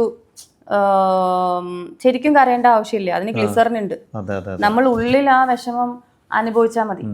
അത് ഉള്ളിൽ ആ ക്യാരക്ടറായിട്ട് ഒന്ന് അനുഭവിച്ചാൽ പിന്നെ ഗ്ലിസറിൻ ഉപയോഗിക്കാം, കുഴപ്പമൊന്നുമില്ല. ഇപ്പൊ ചിലർ പറയും ഇവര് ഈ ആക്ടർ കരയാൻ പറഞ്ഞ അപ്പ കരയെന്ന് പറഞ്ഞു. പക്ഷെ കണ്ണീന്ന് വെള്ളം വന്നിട്ടും കാര്യമില്ല, ആ എക്സ്പ്രഷൻസ് അത് ഇത് ഞാൻ പറയായിരുന്നു. അപ്പൊ ഓരോന്ന് കഴിയും തോറും ടൂൾസ് കൂടിക്കൊണ്ടിരിക്കുമായിരിക്കും. അപ്പൊ നമുക്ക് അറിയാൻ പറ്റും ഓക്കെ ഈ സാധനം നമുക്ക് കണ്ണ് കുറച്ച് ബ്ലിങ്ക് ചെയ്യാണ്ടിരിക്കുമ്പോ തന്നെ ആ സാധനം കിട്ടും. അതൊക്കെ പതുക്കെ പഠിക്കുന്നതായിരിക്കും. അങ്ങനെ കുറെ ഇപ്പം മാനറിസംസ്, ഇപ്പൊ കോൺഫിഡൻസ് ഉള്ള ഒരാള് കോൺഫിഡൻസ് ഇല്ലാത്ത ഒരാൾ എങ്ങനെയായിരിക്കും അങ്ങനെ. അപ്പൊ നമുക്ക് ഒരുപാട് റെഫറൻസസ് ഉണ്ടാവും. പഴയ ആക്ടേഴ്സിനൊക്കെ എനിക്ക് തോന്നുന്നു ജീവിതത്തിൽ നിന്ന് തന്നെ ഒരുപാട് റെഫറൻസസ് ഉണ്ട്. ഇപ്പൊ നമുക്കും എന്തെങ്കിലുമൊക്കെ ക്യാരക്ടർ ചെയ്യുമ്പോൾ റെഫറൻസസ് എടുക്കാൻ പറ്റും. ഇപ്പൊ സർക്കിട്ടൊക്കെ ചെയ്തപ്പോ എന്താ പറയാ, ആ ക്യാരക്ടർ ഒരു കുട്ടിയുണ്ട്, ADHD ഉണ്ട്. അപ്പം എനിക്ക് എന്റെ സിസ്റ്റർ ആയിരുന്നു ഞാൻ റെഫറൻസ് എടുത്തത്. ചിലതിൽ റെഫറൻസ് ഉണ്ടാവില്ല. ഇപ്പം ഈ പറഞ്ഞ കൃഷാന്തിന്റെ മൂവിയിൽ ചെയ്ത ഡെസ്റ്റിമോണ എന്ന് പറഞ്ഞിട്ടുള്ള ഒരു ക്യാരക്ടർ, ഡെസ്റ്റിമോണ എന്നാണ് പേര്. അപ്പൊ അതിന് റെഫറൻസ് ഇല്ല, അങ്ങനെ എടുക്കാൻ പറ്റില്ല. അപ്പൊ അത് കൃഷാന്തുമായിട്ട് നമ്മൾ സംസാരിച്ചിട്ട് ഞാൻ ടെൻഷൻ അല്ല എന്ന് തന്നെ വിചാരിക്കുന്നത്. ആ ടെൻഷൻ അങ്ങനെ പോവണ്ട എന്റെ അടുത്തുനിന്ന്, എന്നുവെച്ചാൽ ആ ട്രാക്കിലാവാൻ ഒരു ടെൻഷൻ ഉണ്ടാവും എനിക്ക്. അപ്പൊ എനിക്കറിയാം അത് ട്രാക്കിലായിട്ട് എന്റെ ടെൻഷൻ പോകും. അതുവരേക്കുള്ള ടെൻഷൻ നല്ലതാണെന്ന് തോന്നാറുണ്ട്. പേടി എനിക്ക് ഇപ്പോഴും പേടിയാ. ഇപ്പൊ നാളെ എനിക്ക് 2 ദിവസം കഴിഞ്ഞൊരു ഷൂട്ടുണ്ട്. ഞാൻ ഇപ്പോഴേ ആലോചിക്കാം ഞാൻ എന്ത് പോയി ചെയ്യും. കാരണം എനിക്ക് അങ്ങനത്തെ ഒരു സ്പേസ് ഉള്ളത് പിന്നീട് എനിക്ക് മനസ്സിലായി നല്ലതാണ്. നമ്മൾ കുറച്ചൊരു പ്ലെയിൻ സ്ലേറ്റ് ആയിട്ട് വെക്കുക, ഫ്ലെക്സിബിൾ ആയിട്ട് ഇരിക്കുക. ഇതുവരെ ചെയ്ത കഥാപാത്രങ്ങൾ ഓരോന്ന് വ്യത്യസ്തമാണ്. പക്ഷെ അതിനകത്ത് ഒരു ഭയങ്കര തിയേറ്ററിൽ പോയിട്ട് എനിക്കിത് മനസ്സിലാക്കണം, ഇത് എന്താണ് ഇതിന്റെ ഔട്ട് എന്ന് തോന്നിയ ക്യാരക്ടർ ഏതായിരുന്നു ഏറ്റവും ഇന്നാലോചിക്കുമ്പോൾ, തിരിഞ്ഞു നോക്കുമ്പോൾ? ഔട്ട് എന്താണോ, അതായത് നമ്മളെ സ്ക്രീനിൽ പിന്നെ ആണല്ലോ കാണുക സിനിമയായിട്ട്. അപ്പൊ അങ്ങനെ ഒരു ടെൻഷൻ ഉണ്ടാവില്ല അഭിനയിച്ച് ഇത് മസ്തിഷ്ക മരണം ആണല്ലേ, മസ്തിഷ്ക മരണം. ആ ടെൻഷൻ അതാണ് ഏറ്റവും ഇതുവരെ ചെയ്തതിൽ ഏറ്റവും, അതായത് ഇതിന്റെ ഔട്ട് എന്താണെന്ന് കാണാൻ. അത് കുറച്ച് ട്രിക്കിയാണ്. ഞാൻ പറഞ്ഞില്ലേ, ഒരു വക്കീലായിട്ടുള്ള ഒരു കഥാപാത്രമാണ്. ഒരുപാട് മോണോലോഗ്സ് അതൊക്കെ ഉണ്ട്. ഭയങ്കര കോൺഫിഡൻസ് ആണ് ഇവർക്ക്. പക്ഷെ ഇവര് പാളിപ്പോവും ഇടയ്ക്ക് പറയുന്നൊക്കെ. പക്ഷെ എന്നാലും നിവർന്ന് നിൽക്കും, കോൺഫിഡൻസ് ഉണ്ടാവും. അങ്ങനത്തെ കുറച്ച് ഷെയ്ഡുകളുള്ള ഭയങ്കര പ്രിറ്റൻഷ്യസ് ആയിട്ടുള്ള ഒരു കഥാപാത്രമാണ്. അപ്പൊ അതെങ്ങനെയാണ് ആൾക്കാര് കൺസീവ് ചെയ്യാന്നുള്ളത് ഞാനിങ്ങനെ ആ ഒരു എല്ലാം മിക്സഡ് ഇമോഷൻസ് ആണ്. എക്സൈറ്റ്മെന്റും ഉണ്ട്, ടെൻഷനും ഉണ്ട്. ഇതിങ്ങനെ എനിക്ക് സിനിമ ഇല്ലാതായി പോകുമോ, ഇതിപ്പോ പറഞ്ഞു എനിക്ക് ഒരു വർഷം 10 വന്നാലായി എന്ന് പറയുന്നത്. അതെനിക്ക് തോന്നുന്നത് ഒട്ടുമിക്ക ഈ പറയുന്ന ഭയങ്കര സ്റ്റാർസ് ഭയങ്കരമായിട്ട് ഇപ്പം ഞാൻ പറഞ്ഞില്ല, ഇപ്പൊ ചില ആക്ടേഴ്സ് നോക്കിയാൽ കണ്ടിന്യൂസ് സിനിമ ചെയ്യുന്നത് കാണാം. അവർക്ക് എപ്പോഴും ഓപ്പർച്യൂണിറ്റീസ് ഉണ്ട്. എന്നാൽ അതുപോലെ തന്നെ ടാലന്റഡ് ആയിട്ടുള്ള കുറെ ആൾക്കാര് നമുക്കറിയാം. 2-3 സിനിമ ചെയ്തവര് സിനിമ ചെയ്യുന്നില്ല, ഇടയ്ക്ക് ചെയ്യുന്ന ആൾക്കാരുണ്ട്. ഇപ്പം ഈ പറഞ്ഞ പോലെ ഇപ്പൊ ഞാനിങ്ങനെ വരുന്നതെല്ലാം കുറച്ച് യൂണീക്ക് ആയിട്ടുള്ള നല്ല സിനിമകൾ വരുന്നു. അത് ഉറപ്പായിട്ട് നമ്മൾ ചെയ്തു വെച്ചിരിക്കുന്ന ഒരു അനുഗ്രഹമാണ്. ചെയ്തു വെച്ചിരിക്കുന്ന വർക്കിൽ നിന്നാണ് സെലക്ഷൻ അടുത്ത വർക്ക് വരിക. അങ്ങനെയാണ്. എന്റെ ജീവിതം ദീർഘകാലത്തേക്ക് സിനിമയിൽ ഉണ്ടാകുമോ എന്നുള്ള ഒരു ടെൻഷനും ഇല്ല. അപ്പൊ എന്തായിരിക്കും അപ്പോൾ ചെയ്യുക എന്നൊന്നും ആലോചിച്ചിട്ട് അങ്ങനെയൊന്നും ആലോചിക്കാറില്ലേ? അങ്ങനെ ആലോചിച്ചിട്ട് ടെൻഷൻ അടിച്ചിട്ട് കാര്യമില്ല എന്നുള്ള ഒരു ടെൻഷൻ അടിക്കാൻ വേണ്ടി ചോദിച്ചതല്ല. അല്ല, ഞാൻ പറയാം, ടെൻഷൻ അടിക്കുന്നവരുണ്ട്. എനിക്കറിയുന്ന സിനിമയിൽ തന്നെ ഉള്ള എപ്പോഴും അയ്യോ ഇതിനിപ്പോ ഇത് കഴിഞ്ഞ് എന്ത് ചെയ്യും എന്നൊക്കെ ചോദിക്കുന്നത്. അപ്പൊ ഞാൻ ഭയങ്കര ഞാനിപ്പോ ഇരിക്കുന്നു. ഇപ്പൊ ഞാൻ 2-3 സിനിമകൾ എന്റെ റിലീസ് ആവാനുണ്ട്. ഒന്ന് മസ്തിഷ്ക മരണം, ഒന്ന് ഡോൺ പാലത്രയുടെ കൂടെ ചെയ്തൊരു പടം, പിന്നെ കമൽ KM പടയുടെ ഒരു പടം ചെയ്തിട്ടുണ്ട്. ഭയങ്കര എന്റർടൈൻമെന്റ് ആണ് ഈ 2 പടങ്ങളും. അപ്പോ എന്താ പറയാ, അപ്പൊ ഇത് കഴിഞ്ഞിപ്പോ ഇപ്പം എന്റെ മുന്നിലോട്ട് ഞാനിപ്പോ ഒരു ഭയങ്കരമായിട്ട് കമ്മിറ്റ് ചെയ്ത് നടക്കാൻ പോകുന്ന സിനിമയില്ല. സ്ക്രിപ്റ്റ് കേൾക്കുന്നുണ്ട്, ഈ വർഷം നടക്കുമായിരിക്കും. ഇപ്പൊ ഞാനുള്ള സോണില് ടെൻഷൻ അടിക്കാൻ വേണമെങ്കിൽ ഇത് ചെയ്തു ഇനിയിപ്പോ ഏതാന്ന് സത്യസന്ധമായിട്ട് പറയാണ്. ഞാൻ ഇതിന് റിലീസ് ആവണ്ടേ, ഇത് ഞാൻ ചെയ്തില്ലേ, ഇതിന് വരണ്ടേ. ഞാൻ എപ്പോഴും അതിലാണ്. And I am very grateful for that. Like ഞാൻ എല്ലാത്തിനോടും ഭയങ്കര ഗ്രേറ്റ്ഫുൾ ആയിട്ട് അതിൽ ഞാൻ ഭയങ്കര സാറ്റിസ്ഫൈഡ്, ക്രിയേറ്റീവ്ലി ഞാൻ ശരിക്കും സാറ്റിസ്ഫൈഡ് ആയിട്ടുള്ള ഒരു സ്റ്റേജിലാണ് ഇപ്പോൾ ഉള്ളത്. വീട്ടിൽ തന്നെയാണോ താമസമൊക്കെ? എങ്ങനെയാ ഇതിന്റെ ഒരു ഞാൻ കൊച്ചിയിലാണ്, ഇൻഡിപെൻഡന്റ് ആണ്. അമ്മ ഇടയ്ക്ക് ഉണ്ടാവും, സിസ്റ്റേഴ്സ് ഒക്കെ ഇടയ്ക്ക് വരും. പക്ഷെ അല്ലാതെ ഇൻഡിപെൻഡന്റ് ആയിട്ട് തന്നെയാണ് താമസിക്കുന്നത്. അപ്പോഴും നമുക്കൊരു ഇതുണ്ടാവൂലേ, ഈ അഭിനയം മാത്രമല്ല, നേരത്തെ പറഞ്ഞ പോലെ സംവിധാനം എന്നൊക്കെ പറഞ്ഞാൽ നമ്മളൊരു പ്രതിഭയുടെ അല്ലേ ഒരറ്റം വരെ നമ്മൾ പലതരത്തിലുള്ള സ്വപ്നങ്ങളും അതൊക്കെ സാധ്യമാക്കി എടുക്കേണ്ടതാണ്. അല്ലാണ്ട് ഒരു സ്ത്രീയെ സ്വതന്ത്രമാക്കുന്നത് എക്കണോമിയാണ് അല്ലേ? അപ്പോൾ ഫിനാൻഷ്യലി അല്ലേ സ്റ്റേബിൾ ആവുക എന്നുള്ളത് തന്നെയാണ്. അപ്പൊ ആ ഒരു ടെൻഷൻ കൂടി ഉണ്ടാവില്ല. ചില ആർട്ടിസ്റ്റ് എന്നുള്ള ടെൻഷൻ മാത്രമല്ല ഞാൻ ഇവിടെ ഉണ്ടാവുക. അതെ അതെ, എനിക്ക് തോന്നുന്നു ഞാൻ ഏറ്റവും കൂടുതൽ എന്നെ ബാധിക്കുന്നത് എൻ്റെ അക്കൗണ്ടിൽ പൈസ കഴിയുമ്പോഴാണ്. അക്കൗണ്ടിൽ പൈസ തീരുന്നിടത്ത് മാത്രമേ എന്നെ തളർത്താൻ പറ്റുള്ളൂ എന്ന് തോന്നിയിട്ടുണ്ട്. ലൈക്ക് ബാക്കി എല്ലാത്തിനും വേറെ രീതിയിലുള്ള സൊല്യൂഷൻസ് തോന്നി. ഇത് നമ്മൾ അപ്പം പക്ഷെ ഞാൻ ഈ പറയുന്ന പോലെ ഇൻഡിപെൻഡൻ്റ് ആയിട്ട് തന്നെയാണ് ജീവിക്കുന്നത്. അപ്പം ഒരു ആർക്കാണെങ്കിലും, പുരുഷനാണെങ്കിലും സ്ത്രീക്കാണെങ്കിലും, ഇൻഡിപെൻഡൻസി എന്ന് പറയുന്നത് ഉറപ്പായിട്ടും ഫിനാൻഷ്യലി ഉള്ള സ്റ്റെബിലിറ്റി തന്നെയാണ്. അത് സിനിമ പോറ്റാൻ പാകത്തിൽ, ദിവ്യയൊക്കെ പോറ്റാൻ പാകത്തിൽ സിനിമ സപ്പോർട്ട് ചെയ്യുന്നുണ്ടോ? ഞാൻ അങ്ങനെ ഹൈ മെയിൻ്റെനൻസ് ഒന്നും അല്ല, എന്നെ പോറ്റാന്ന് പറയുന്നത്. വളരെ ലളിതമായ ജീവിതം ജീവിക്കുന്ന ആളാണ്. അതെ അതെ, അല്ലാണ്ട് വൈകുന്നേരം വമ്പൻ ഹോട്ടലുകളിൽ പോയി അങ്ങനെയൊന്നും എന്താ പറയാ ധനവിനിമയം അങ്ങനെയൊന്നുമല്ല. ഇല്ല, ഇപ്പൊ നമ്മള് ഫ്രണ്ട്സ് ഒക്കെ പോയി കഴിഞ്ഞാൽ നമ്മൾ സ്പ്ലിറ്റ് ചെയ്യും. അല്ലെങ്കിൽ അത്തരത്തിൽ എന്താ പറയാ പറ്റുമ്പോ നമ്മൾ അങ്ങോട്ടും ഇങ്ങോട്ടും ഒക്കെ അങ്ങനെയാണല്ലോ ഇപ്പോഴും. അങ്ങനെ അല്ലാണ്ട് ഒരു ഭയങ്കര പോഷ് ലൈഫ് നയിക്കുന്ന ഒരാളല്ല. അങ്ങനെ ഒരു യാത്രയൊക്കെ ചെയ്യാം. എന്നെ സംബന്ധിച്ചിട്ട് ഭയങ്കര ബെറ്റർ ആണ് ഇപ്പൊ എന്റെ ലൈഫ്. അതെ അതെ, പോഷ് ലൈഫ് അല്ല എന്ന് വെച്ചാൽ എനിക്ക് ഞാനായിട്ടൊരു കണക്ഷൻ ഇല്ലാണ്ടായി പോകും. നമ്മള് സ്ത്രീകളൊക്കെ ഇപ്പൊ മറ്റു തൊഴിലിടങ്ങളിലൊക്കെ സംഘം ചേരുന്നു, യാത്ര പോകുന്നു, കൂടുതൽ എക്സ്പ്ലോർ ചെയ്യുന്നു. അങ്ങനെ അപ്പൊ ദിവ്യ അങ്ങനെ ഒരുപാട് ഫ്രണ്ട്സ് ഉണ്ട് സ്ത്രീകളായിട്ടുള്ളവരും. അങ്ങനെയൊക്കെയുള്ള യാത്രകളും അങ്ങനെയൊക്കെ പോകാറുണ്ട്. അതിനെ കുറിച്ചൊക്കെ ഒന്ന് പറയൂ. ഇപ്പൊ കൊച്ചി തന്നെ നമ്മളിപ്പോ ഒരു ഫ്ലാറ്റിനകത്തിരുന്ന് സംസാരിച്ച് നേരം വെളുപ്പിക്കുക എന്ന് പറയുന്നത് തന്നെ വേറെ തരൊരു ട്രിപ്പാണ്. എനിക്ക് തോന്നുന്നു ഇപ്പം 30s കഴിഞ്ഞപ്പം ഇതിലാ എന്തെങ്കിലും ഒരു ടോപ്പിക് ഉണ്ടാവുക, സംസാരിച്ച് 12 മണി കഴിയുന്നു, 2 മണി ആവുന്നു, 3 മണി ആവുന്നു. അങ്ങനത്തെ ഒരു സ്പേസ് ഉണ്ട്. അതായത് സ്ത്രീകൾ മാത്രം ഉള്ളതുകൊണ്ട്, എല്ലാരും ഉള്ളതുകൊണ്ട്. അങ്ങനെ യാത്രകളെ കുറിച്ച് പറയുകയാണെങ്കിൽ ഈ സിനിമയുടെ ഭാഗമായിട്ട് തന്നെ ഒരുപാട് യാത്രകൾ ചെയ്തു. ഇപ്പൊ ഈ ഓൾ വി ഇമാജിന്റെ ആണെങ്കിലും ഒരുപാട് ട്രാവൽ ചെയ്തു പുറത്തൊക്കെ. കുറച്ചധികം സ്ഥലങ്ങളിൽ ഞാൻ പോയിരുന്നു. അതുകൊണ്ട് തന്നെ എനിക്ക് യാത്ര മിസ് ചെയ്യുന്നില്ല. അങ്ങനെ സിനിമയുടെ ഭാഗമായിട്ട് സംഭവിക്കുന്നതുകൊണ്ട്. അതുപോലെ യാത്ര എന്നുള്ള മൊത്തത്തിൽ സ്ത്രീകളെല്ലാം സ്വതന്ത്രരായി തീരുകയാണ് എല്ലായിടത്തും. അപ്പോഴും നമ്മൾ ടെക്നോളജി മാറി, നവമാധ്യമങ്ങൾ എന്നാണ് നമ്മൾ പറയാറുള്ളത്. പക്ഷെ പരമ്പരാഗത മാധ്യമത്തിന്റെ ഒളിഞ്ഞുനോട്ടം സ്ത്രീയുടെ നേർക്ക് അവസാനിച്ചിട്ടില്ല അല്ലെ? അങ്ങനെ തോന്നിയിട്ടില്ലേ?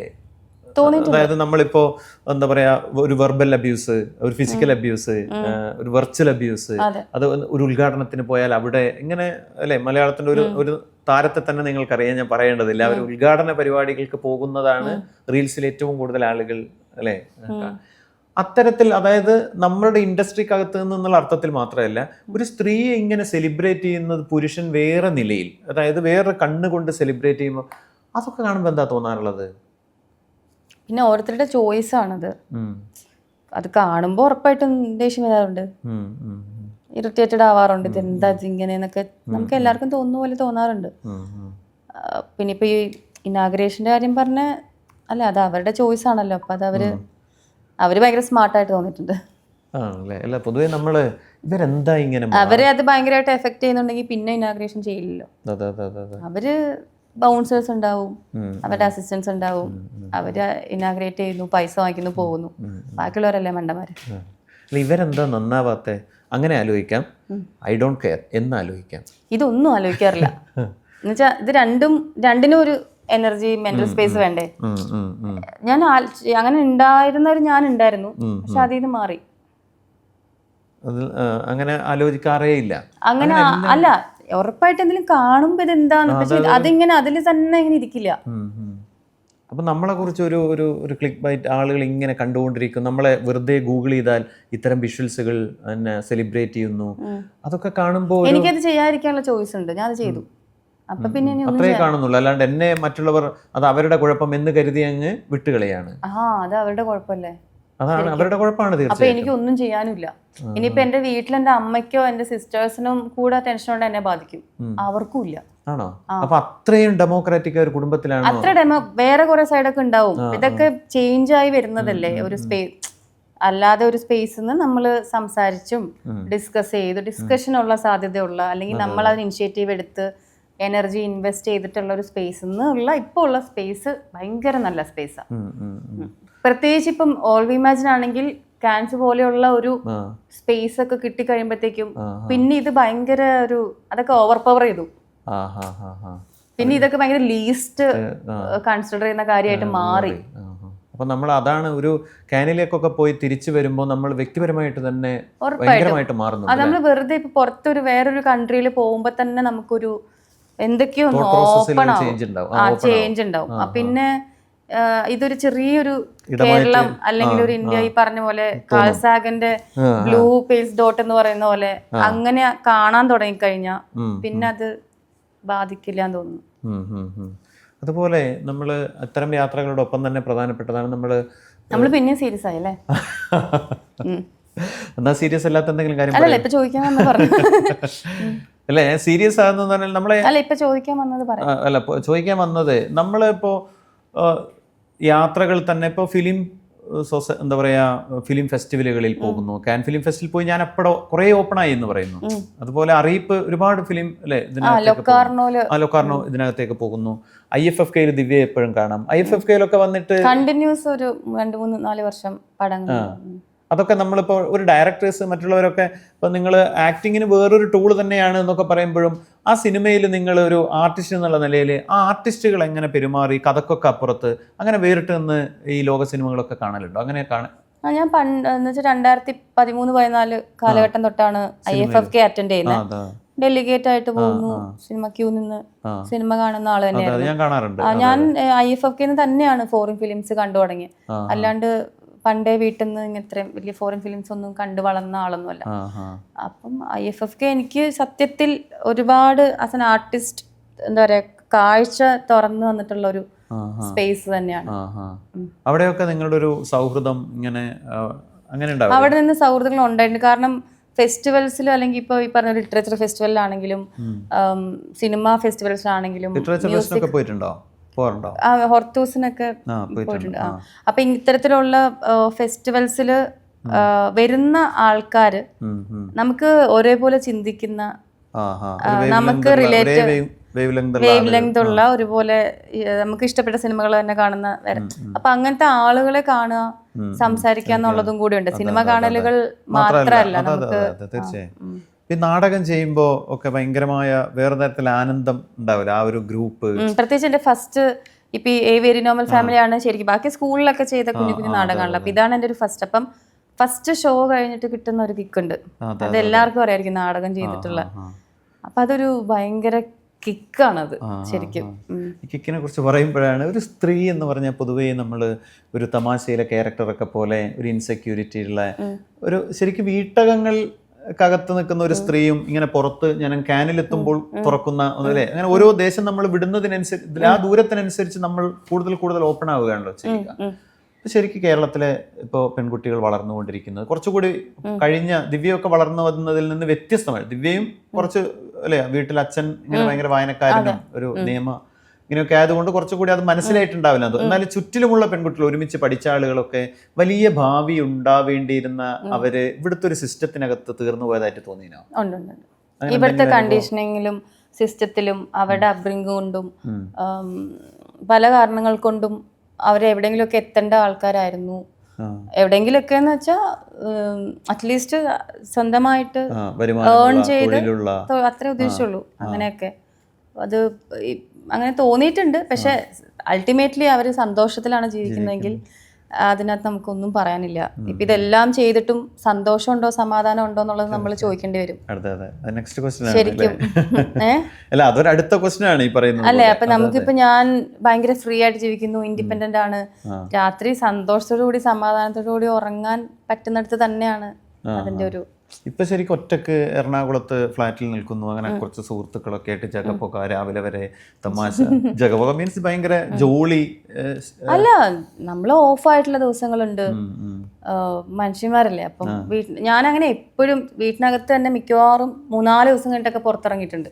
അത്രയും വീട്ടിൽ തന്നെ ഇരിക്കാറുണ്ട്. എനിക്ക് ഒരു ഞാൻ പറഞ്ഞില്ലേ, എനിക്ക് വെറുതെ ഇരിക്കാനും അങ്ങനെ ഉറങ്ങി തീർക്കുകയാണ്.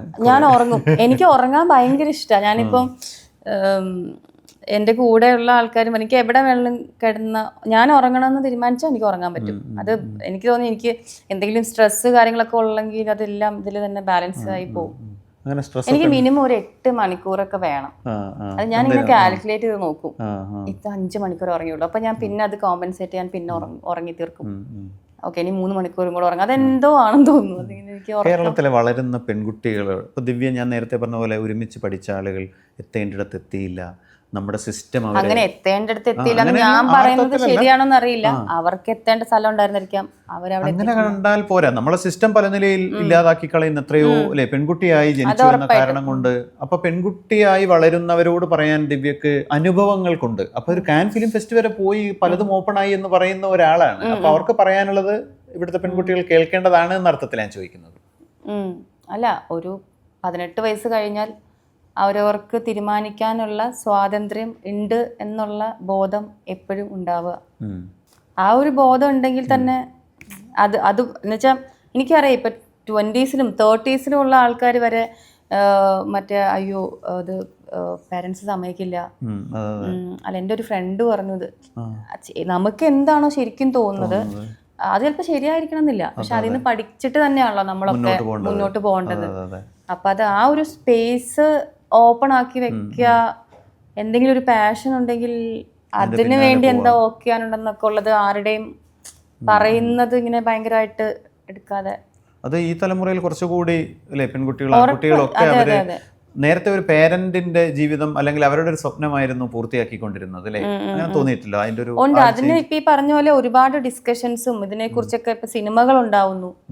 ഈ പറഞ്ഞ പോലത്തെ ഉള്ള കാര്യങ്ങൾ ഡിസ്കസ് ചെയ്യുന്ന സിനിമകൾ, അതിനെ കുറിച്ചുള്ള ചർച്ചകൾ ഒക്കെ ഉണ്ടാവുന്നു. ഇപ്പം സോഷ്യൽ മീഡിയ എന്തൊക്കെ പറഞ്ഞാലും അതിന്റെ ഒരു പ്രശ്നം സൈഡും ഉള്ളതുപോലെ തന്നെ വേറെ നമുക്കെല്ലാം സംസാരിക്കാനുള്ള ഒരു ഇടമായിട്ടും കൂടെ അതിനെ കാണേണ്ടതുണ്ടല്ലോ. ഇപ്പം ഫേസ്ബുക്ക് ആണെങ്കിലും ഇൻസ്റ്റഗ്രാം ആണെങ്കിലും ഒക്കെ. അപ്പം ഇപ്പം ഒരു സിനിമയിൽ നിന്നാണെങ്കിലും ഒരു റീലിൽ നിന്നാണെങ്കിലും ഒക്കെ പേരൻസും മാറിക്കൊണ്ടിരിക്കുന്നു.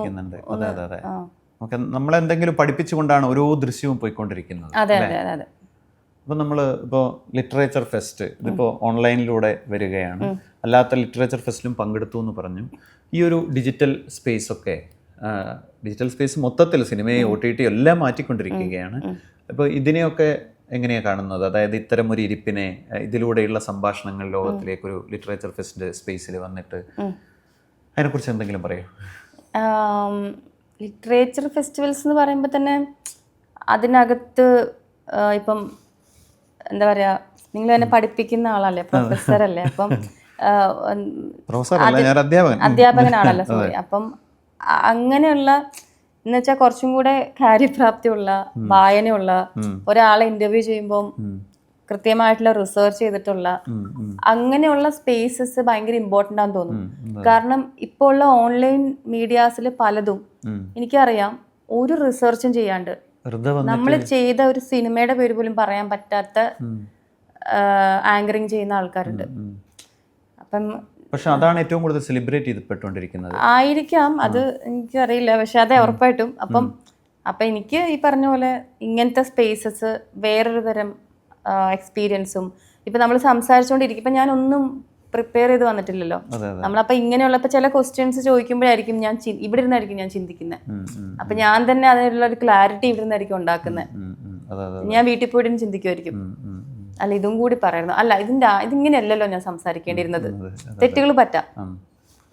പ്രോസസ്സിലേക്ക് നമുക്ക് ഇത്തരം വേദികൾ ഇടം നൽകും, അല്ലെങ്കിൽ ചിന്തിക്കാനുള്ള ഇടം നൽകും. ഞാൻ പറഞ്ഞില്ല, ഇപ്പൊ ഞാൻ ചെയ്ത ആൻസേഴ്സ് ഞാൻ ചിലപ്പോൾ ഇന്ന് രാത്രിയോ അല്ലെങ്കിൽ രാവിലെയോ ആ ചോദ്യത്തിന്റെ ഉത്തരം ഞാൻ അങ്ങനെ അല്ലായിരുന്നു പറയണ്ടേ, അതല്ല അങ്ങനെ എനിക്ക് ഉണ്ടായിട്ടുണ്ട് പലപ്പോഴും. അപ്പൊ അതെല്ലാം ഈ പറഞ്ഞ ലേണിങ്ങിന്റെയും ഗ്രോത്തിന്റെയും ഒക്കെ ഭാഗമായിട്ട് തന്നെയാണ് കാണുന്നത്. മറ്റൊരു വിധമായിരുന്നെങ്കിൽ എന്ന് ചിന്തിക്കാനുള്ള ഒരവസരമാണ് ഇത്തരം ലിറ്ററേച്ചർ ഫെസ്റ്റിവലുകളും ഇത്തരം സംഭാഷണങ്ങളും ഒക്കെ എന്ന് കരുതാനാണ് ദിവ്യക്ക് ഇഷ്ടം. ഇതൊരു ഡിജിറ്റലിലോട്ട് ഒതുങ്ങരുതെന്നും കൂടെ ആഗ്രഹമുണ്ട്. ഓക്കെ, നമ്മളത് ഇത്തരം ഓഫ്ലൈൻ ലിറ്ററേച്ചർ ഫെസ്റ്റിവലുകൾ കേരളത്തിൽ ധാരാളമായി നടന്നുകൊണ്ടിരിക്കുന്നു. ഏഷ്യയിലെ ആദ്യത്തെ ഓൺലൈൻ ലിറ്ററേച്ചർ അല്ലെങ്കിൽ ഈ ലിറ്ററേച്ചർ ഫെസ്റ്റിവലാണ് ഇത്. തീർച്ചയായും ഞങ്ങളോടൊപ്പം ഇത്രയും നേരം സംസാരിച്ചതിന് വലിയ സന്തോഷം. Thank you so much.